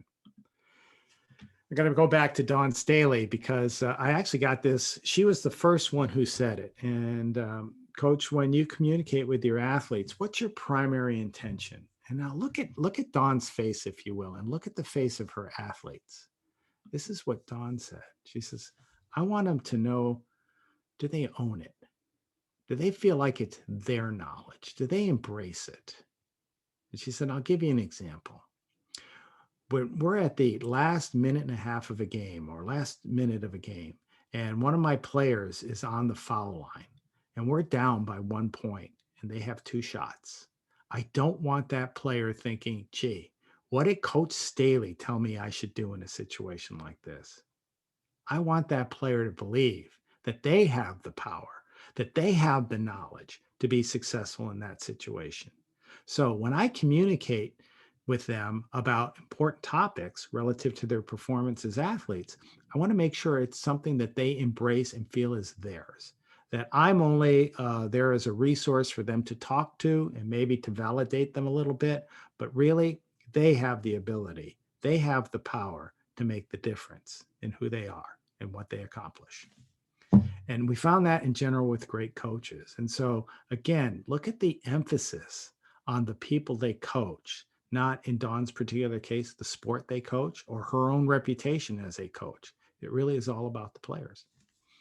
Now, so I thought that was eye-opening. And then we did a study on, and we discovered that relationship behaviors were really important.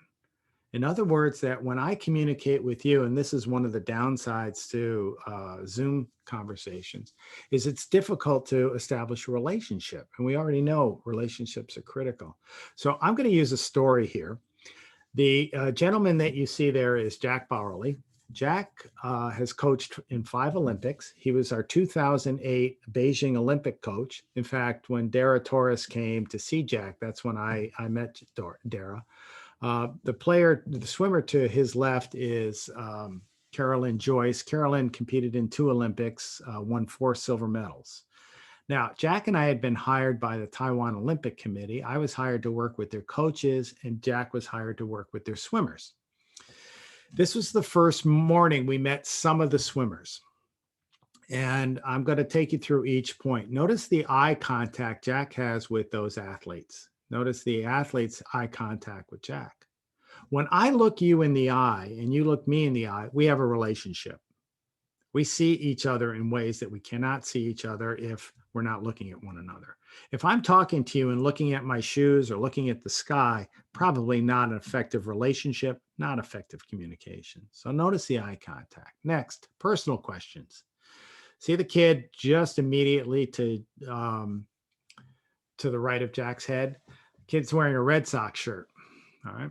And so Jack looks at him and says, "Are you a Red Sox fan?" Personal question. Kid looks down at his shirt, looks up at Jack and says, "No."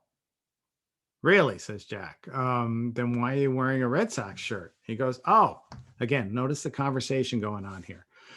"My aunt and uncle went to America last summer and they brought me back this sweatshirt, and I know you're an American and I thought you'd like me wearing it." Jack says, "Oh, I really appreciate that. Thank you.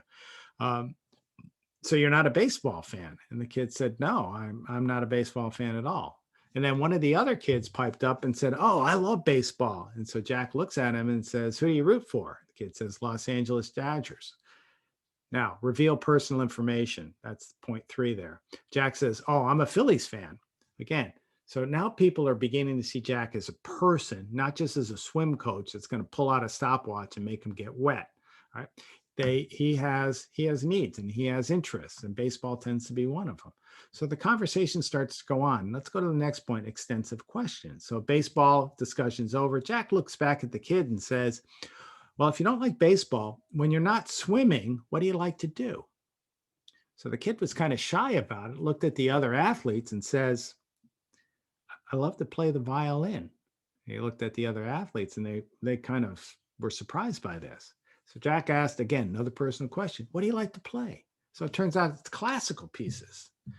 Later we found out, okay, and by the way, Jack's listening to all of this. Later we found out this kid really didn't like to swim, that his parents were on the swim federation, both mom and dad, and they said that you will be on the national team. Turned out the kid actually had potential, but you watched him in the water when he was training and you just tell this kid, we talked about motivation, no motivation, meaning, no meaning whatsoever.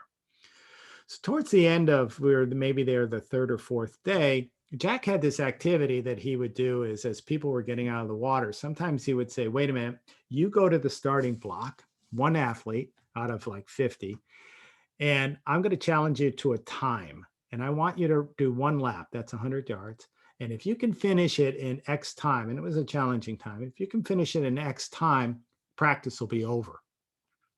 So he had that kid, he called him over to the side of the pool and he said, "I'm going to have you get up on the starting blocks and I want you to swim for us. And I'm going to have you do this. I want you to meet this time. But here's what I want you to do. Tell me this. If I asked you to play a piece of music in your head that would allow you to swim faster than you've ever swam before, what piece of music would you play?" The kid didn't really understand what Jack was asking. And Jack said, "I want you to swim with a piece of music in your head that will help you swim faster than you've ever swam before. Do you understand?" The kid shook his head, big smile. He says, "All right, get up there." So Jack pulls out his stopwatch. All 40 coaches pull out their stopwatches. I guess it's a swim thing.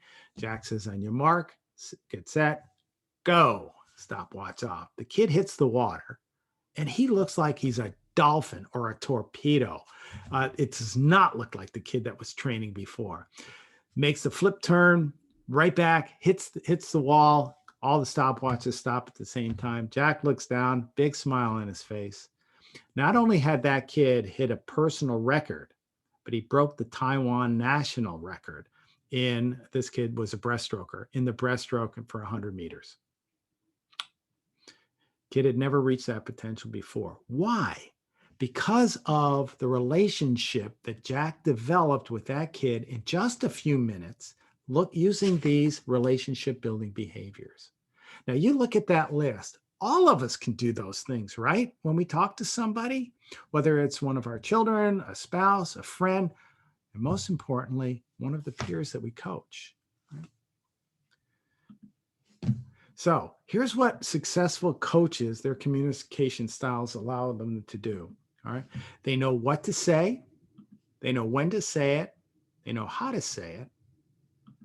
And they know when to say nothing at all. And that's exactly what Jack was able to do with that kid. Now, just a little more information about Jack Bauerle. No swim coach in the history of Olympics has had more swimmers win medals, Olympic medals, than Jack Bauerle.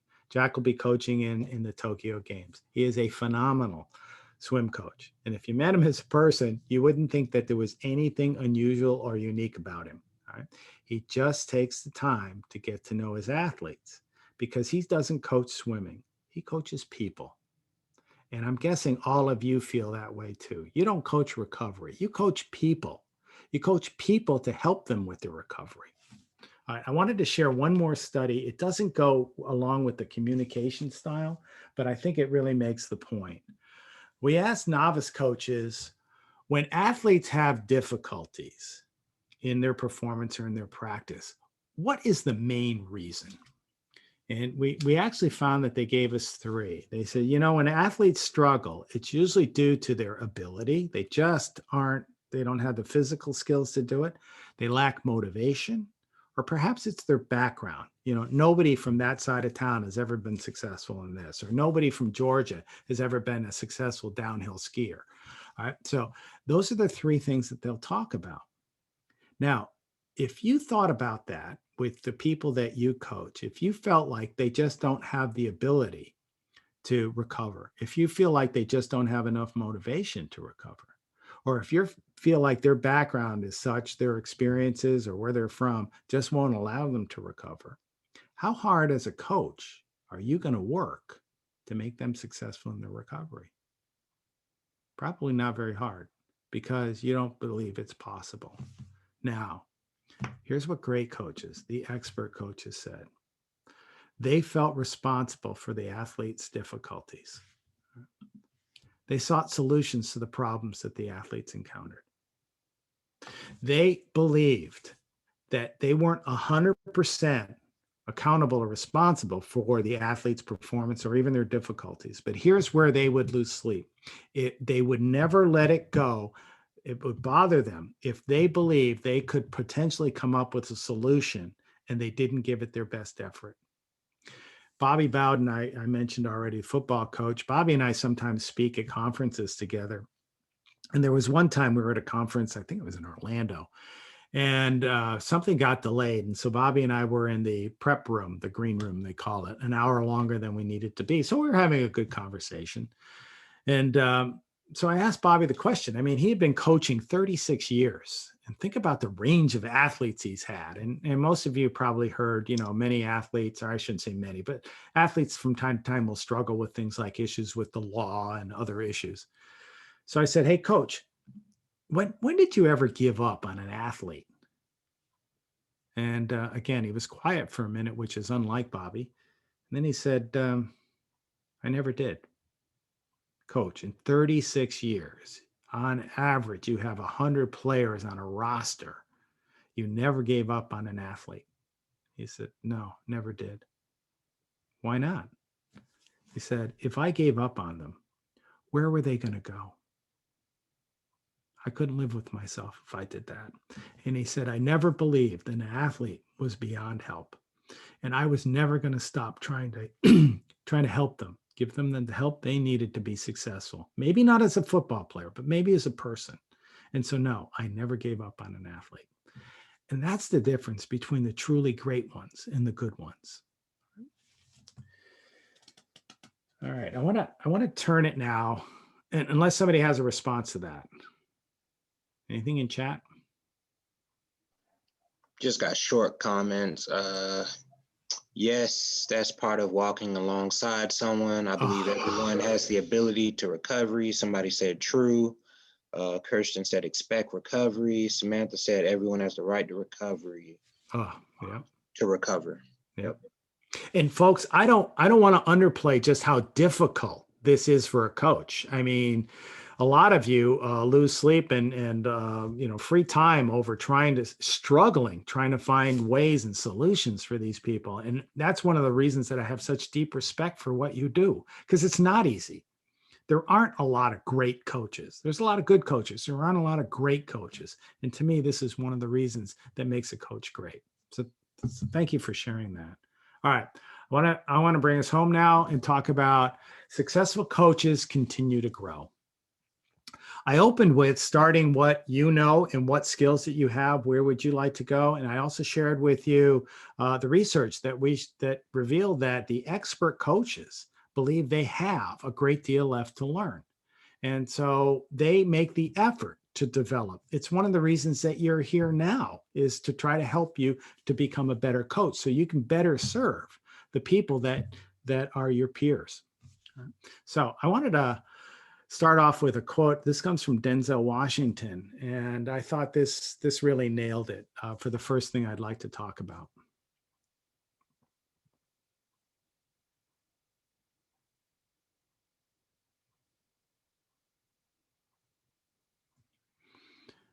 All right. What he said was, show me a successful individual and I'll show you someone who had real positive influences in his or her life. I don't care what you do for a living. If you do it well, I'm sure there was someone cheering you on or showing the way, a mentor. And that's what I'd like to talk about right now. All right. Let's talk about a mentor. We've actually spent a lot of time researching, because great coaches we find actually have mentors. In fact, we did a study with National League football coaches, and we found out the most successful coaches had on average 3 to 5 mentors. If they had fewer than 3, they weren't nearly as successful. If they had more than 5, there's probably just too much information they couldn't process. But they all claimed mentors. So what makes a good mentor? And the reason I'm bringing this up is I would encourage you to think about having a mentor.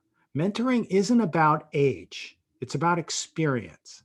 And so maybe there's somebody that has some level of experience in an area that might benefit you. I have what we call a reverse mentoring. One of the people in my lab, Marcus Dexter, mentors me in technology.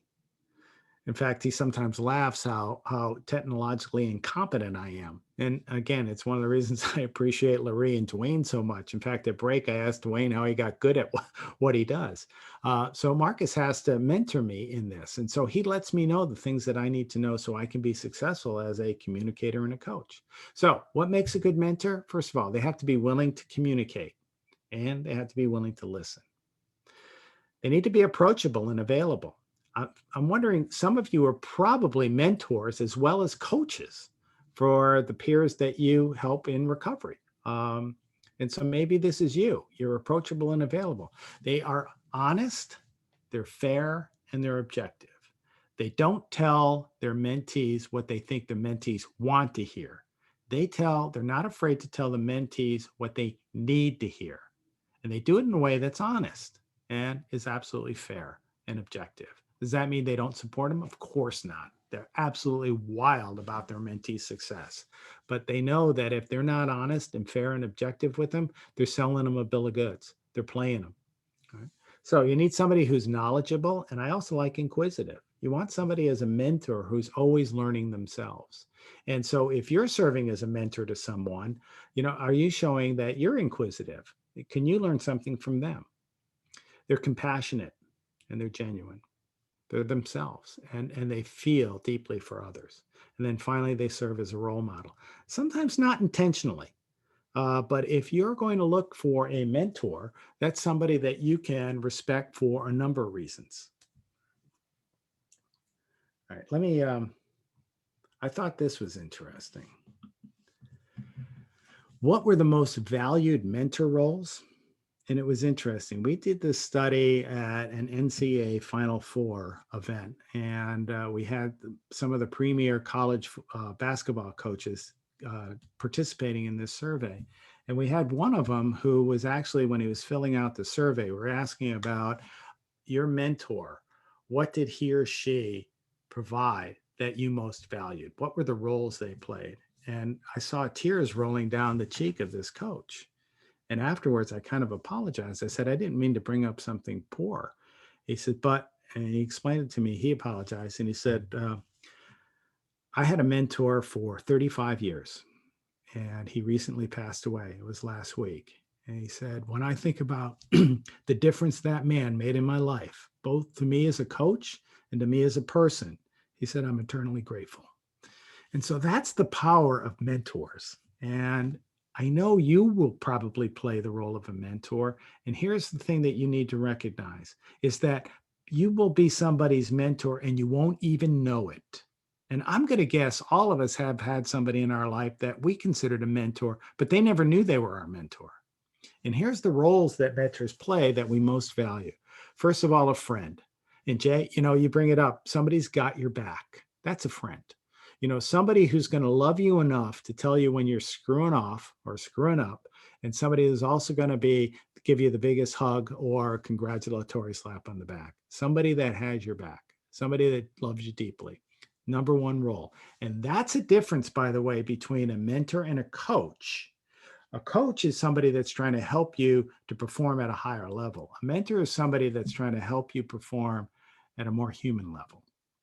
Next, acceptor. This is the kind of person your mentor accepts you. For example, if you are mentoring me as a recovery coach, I could sometimes get frustrated. I could sometimes think, I'm just not good at this. And you're going to say, no, Paul, hang in there. There are some of the things that you're doing right. You don't have them all mastered. There's room for improvement, but you will make a coach well someday. Our best mentors see things in us we don't necessarily see in ourselves. They make us believe in us when nobody else will. Third, I mentioned a role model. Their sense of values. And Jay, you opened this by talking about the shared values of this group. And I thought it was magnificent. A role model is somebody that shares your values. Sometimes, it could be your sense of fashion and other things that they do, but that's the kind of person that if you followed some of their guidance, you would be a better person for it. That's the role model. And then finally, a challenger. Somebody who's going to challenge you to do more than you think you can accomplish. Somebody's going to push you just a little bit, not push you over the edge, but push you farther than you think you can go, because you never know how far you can go until you've gone a little bit too far. And I got that from Michael Phelps' coach, Bob Bowman. He said, that's what I did with Michael. I would push Michael just a little bit past where he was prime, and he'd let me know. He wouldn't say anything, but he had this stare that you just knew you were over the top. And as he said, Michael would never know how great he could have been if I hadn't done that, if I hadn't challenged him. And he said, I love Michael like a son. And so when you look at those four roles, as a mentor, those are ones that you probably perform for people who deeply appreciate what you do for them.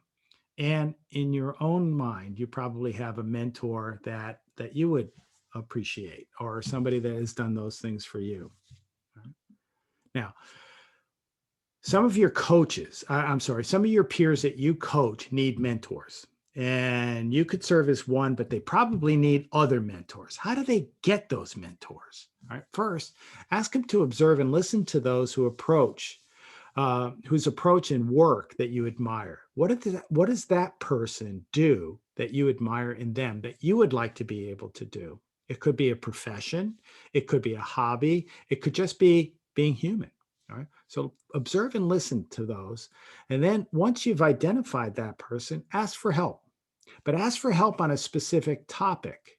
it can feel like an imposition to ask somebody, would you become my mentor? So start small. So for example, when I was talking about Marcus Dexter, my reverse mentor, it was technology. It was Marcus, this smartphone just seems to have so many apps. I don't know what to do. Or when Zoom came about, Marcus, I didn't really know what Zoom was all about. Could you show me how to do this? And that's where he helps me. What about you as a coach? Think about one of the skills that you identified. Is there another coach you know that could possibly help you with just that one small task? Maybe mentor you a little bit, maybe give you some suggestions on how you might improve. Let's say it was your communication, and then talk with you after.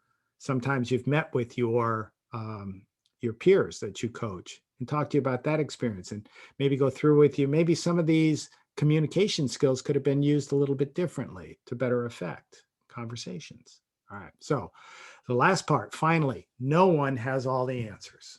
So don't be timid in identifying where you need help and asking for it. Again, that's what the best ones do.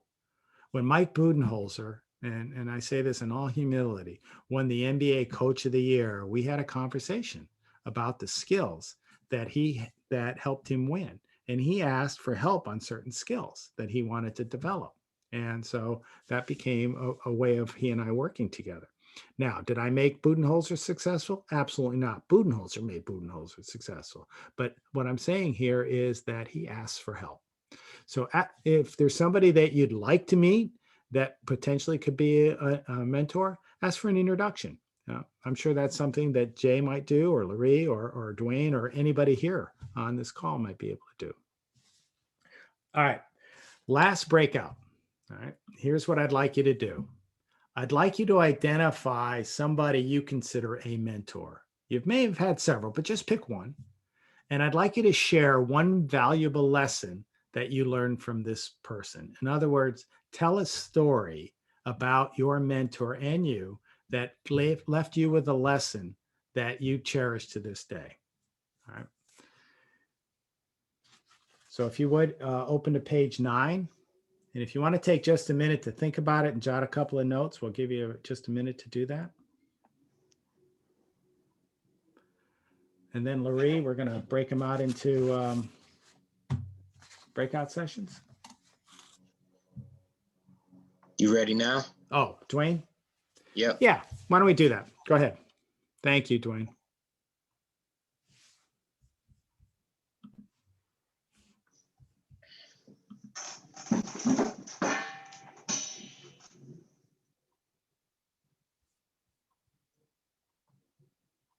Of them get back, and we're gonna keep it going.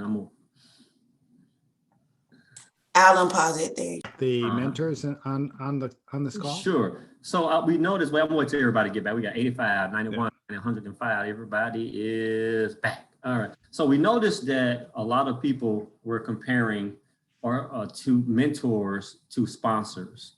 So me and Paul had a talk about it on the break, and that is absolutely right. So a lot of people put in the chat box, they have 1 or 2 mentors / sponsors on this call, and that's right.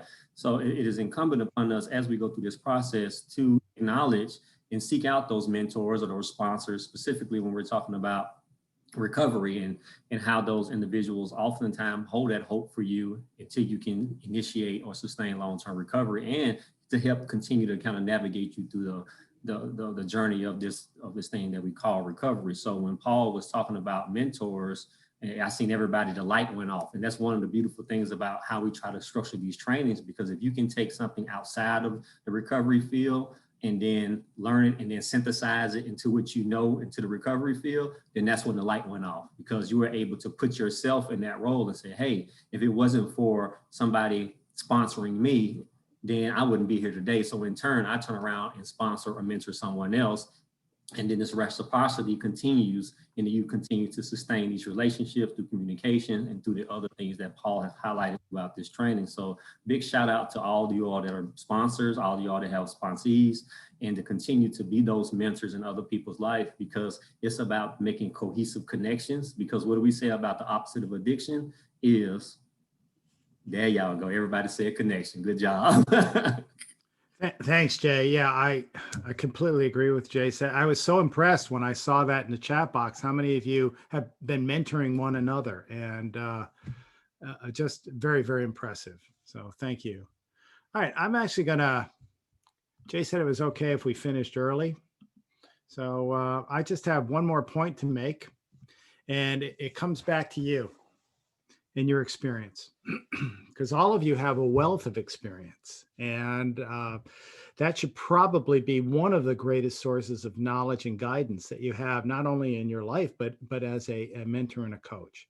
And so I'm going to suggest this. If you take nothing out of our time today together, think about what I'm going to share with you now, because you ask yourself these 3 questions after every significant experience, and you will improve as a coach or as a person. So think about something that just happened to you, and you ask yourself this question: what did I do well? Think about the last time you interacted with one of your peers, all right? What was good about that interaction? Because we all do, no matter how bad something is, we all do something well at some point. And it's important that you know your strengths and capitalize on those strengths. Next, what can improve? Not what was bad, because no matter how good you are, I will tell you this, after the Tampa Bay Buccaneers won the Super Bowl, very certainly thereafter, the coaches were all together and say, what do we need to change to be better next year? I mean, they had just won the Super Bowl. What do we need to do to improve? That's the path to greatness. What do I need to change to be better tomorrow than I am today? And then finally, how do I improve? What do I need to do? Do I need to learn something else? Do I need a mentor? Maybe I can read something, watch something, interact with somebody, get some feedback of some kind. What do I need to do? Those 3 questions. And I will tell you this, those 3 questions I'm going to be asking myself this afternoon relative to this program, because we're going to do it 2 more times.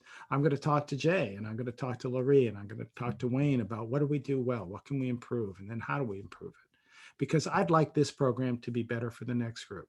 I tried very hard to make this program very good for you, because it was all based on what I had done with other groups. And so we're always looking to get better. As you realize with the expert coaches, to do what they want to do tomorrow, they have to change something today. So I'm going to let you go there, but I'd like to leave you with one poem, and this is also in your workbook. To me, it really says what coaching is all about. So I wanted to share it with you.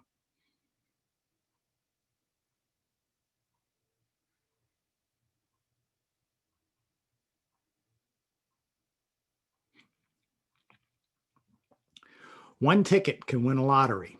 One moment can change a life. One conversation can start a friendship. One step can begin a journey. One word can say so much. One smile can brighten a day. One small act of love can mean everything to someone. And one person can make a difference in this world. And I believe that person is you. Thank you for allowing me into your family today. I really appreciate that. And if there's anything I can do for you moving forward, please let me or Jay or Laurie or Dwayne know. And Jay, if you don't mind, I'll turn it back to you.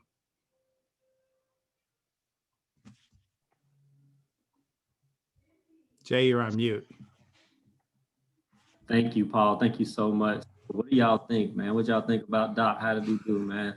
Y'all can take yourself off mute, please, and give Dr. Paul a thunderous applause. Y'all give him some cares, family love. Y'all give him some love. Give him some love. Thank you. Yeah, man. I got people. Christian. It was the winter. Good job, y'all. Thank y'all so much, man, for being for following the conversation guidelines. Thank y'all so much for being involved throughout the training. I appreciate that. Laurie, if you can, please drop the feedback. The evaluation is in the chat box, so please fill out the evaluation form. And please, in order for us to get better, we read those and we take them seriously. We try to make as much adjustments as possible. Sorry that y'all couldn't unmute. So when I think about Paul, you all, I think about one of the things that no social movement ever happened about, 2 things, young people and allies. because Paul now is an ally of all ours. He's often in places that we're not. So now Paul is able to be in a position where he can say, no, I don't know about that. I know some people in long-term recovery and they're pretty amazing, and he can stand in the gap for us and also advocate for us when we can't. So look at Paul now, not only as a presenter, but look at Paul as an ally to stand in the gap for us and have our backs when we're not in the room. So thank you so much, Paul, for the work you put into it. We can tell by your language, we can tell by the presentation that it flowed with our values and with the work we're already doing. Your preparation was reflected in your performance, and we're forever grateful for the time and energy that you put into this. And I'm sure every 120 plus people on here can agree. Lastly, before I let y'all go early, man, I could not have done this without my team, man. Larry and DJ, they I don't even have to too much to do nothing, man. So I consider myself a conductor, and they are the choir, and they sing and they play and they bring it every time. So shout out to Dwayne Ellis and shout out to Larry Taub for making this happen. But also we have other people on here that help support what we do at the council. We got Karen is always going to be a part of the CARES team. Major's a part of the CARES team. We got Emily, Jill ain't on here, but shout out to Jimly, Brian, Steve, Jody's on here, Belinda, Beth Bowen, Dawn, my sister Beverly, my auntie, my sister Doreen, Jeff is on here, Vanessa, Deb, a whole GCS family, but not only just GCSA, because without you all, it wouldn't be no council. So thank you all for everything that you do. Please fill out the feedback form and get those CEUs in. I love y'all. Y'all ain't got to go home, but y'all know. I'm gonna stay logged in until they get them done, guys. So, still go ahead and do it, because if I end it, it'll take away the link. No, yeah, so stay in, get the link. That way, then we would get y'all a certificate as soon as possible. There's a lot of y'all, so bear with us. And if y'all need any extra support, please reach out. Good to see everybody. Good to see you, Jocko, no pun intended. Christian Fraser, Belinda, I see your sister Cosby. I'm calling y'all out. Melissa, John Marr, Chris, Lisa Cooley, man, John Langston, Mr. G. Let me see who else on here. Frank Middleton, Lindsay, Amanda, Roberto. I rolled my R. John, Curtis, Lakeisha, Amanda, Carol Beck, Paula Boyd, Douglas Phillips, Charity Marcus. I know all of y'all. Woo. Donna Moy, Terrell. Forgot about you, Terrell. Hey, Terrell. Parks, Stephen Brooks, my main man, Brittany, Nigel, Thaddeus. Do you see Amanda Martin? She was just webbing up something. I don't know. Go ahead and unmute and say what you want to say, Amanda. Laji. I printed out the poem that Paul shared, and I'm gonna put it in my office. So I just printed it. Yes, it was beautiful. Thank you. Thank you, Laji, Tim Clark, Jake Roberts, Francis Sight, Christina Dwayne, Anthony Gray. He's a soldier. Cynthia Campos, Steve Carter, Deborah, Cynthia Campos, Francis Sight, Kirsten. Robin, his last name is spelled Schempp. Paul Thomas, Paulo. And please, if y'all know anybody that want to apply for the special Mark Harris that's coming up, please send them all. They have to have 2 years absent recovery using medication from opioid use disorder per prescribed. And some of y'all, when y'all write those references, please write those references right. Some of y'all old school carers been killing them folk. Y'all been writing the most terrible references in the world. Then y'all get mad at us when they don't get in. It's like, I'm a cares. I know how to write a reference. And then them folk don't get in, and y'all beat us getting mad. So I know y'all be terrible. Right. Oh, Dallery asked if you could, can you explain the PowerPoint situation again? They're asking about the PowerPoint. Yeah, we cannot share the PowerPoint. The PowerPoint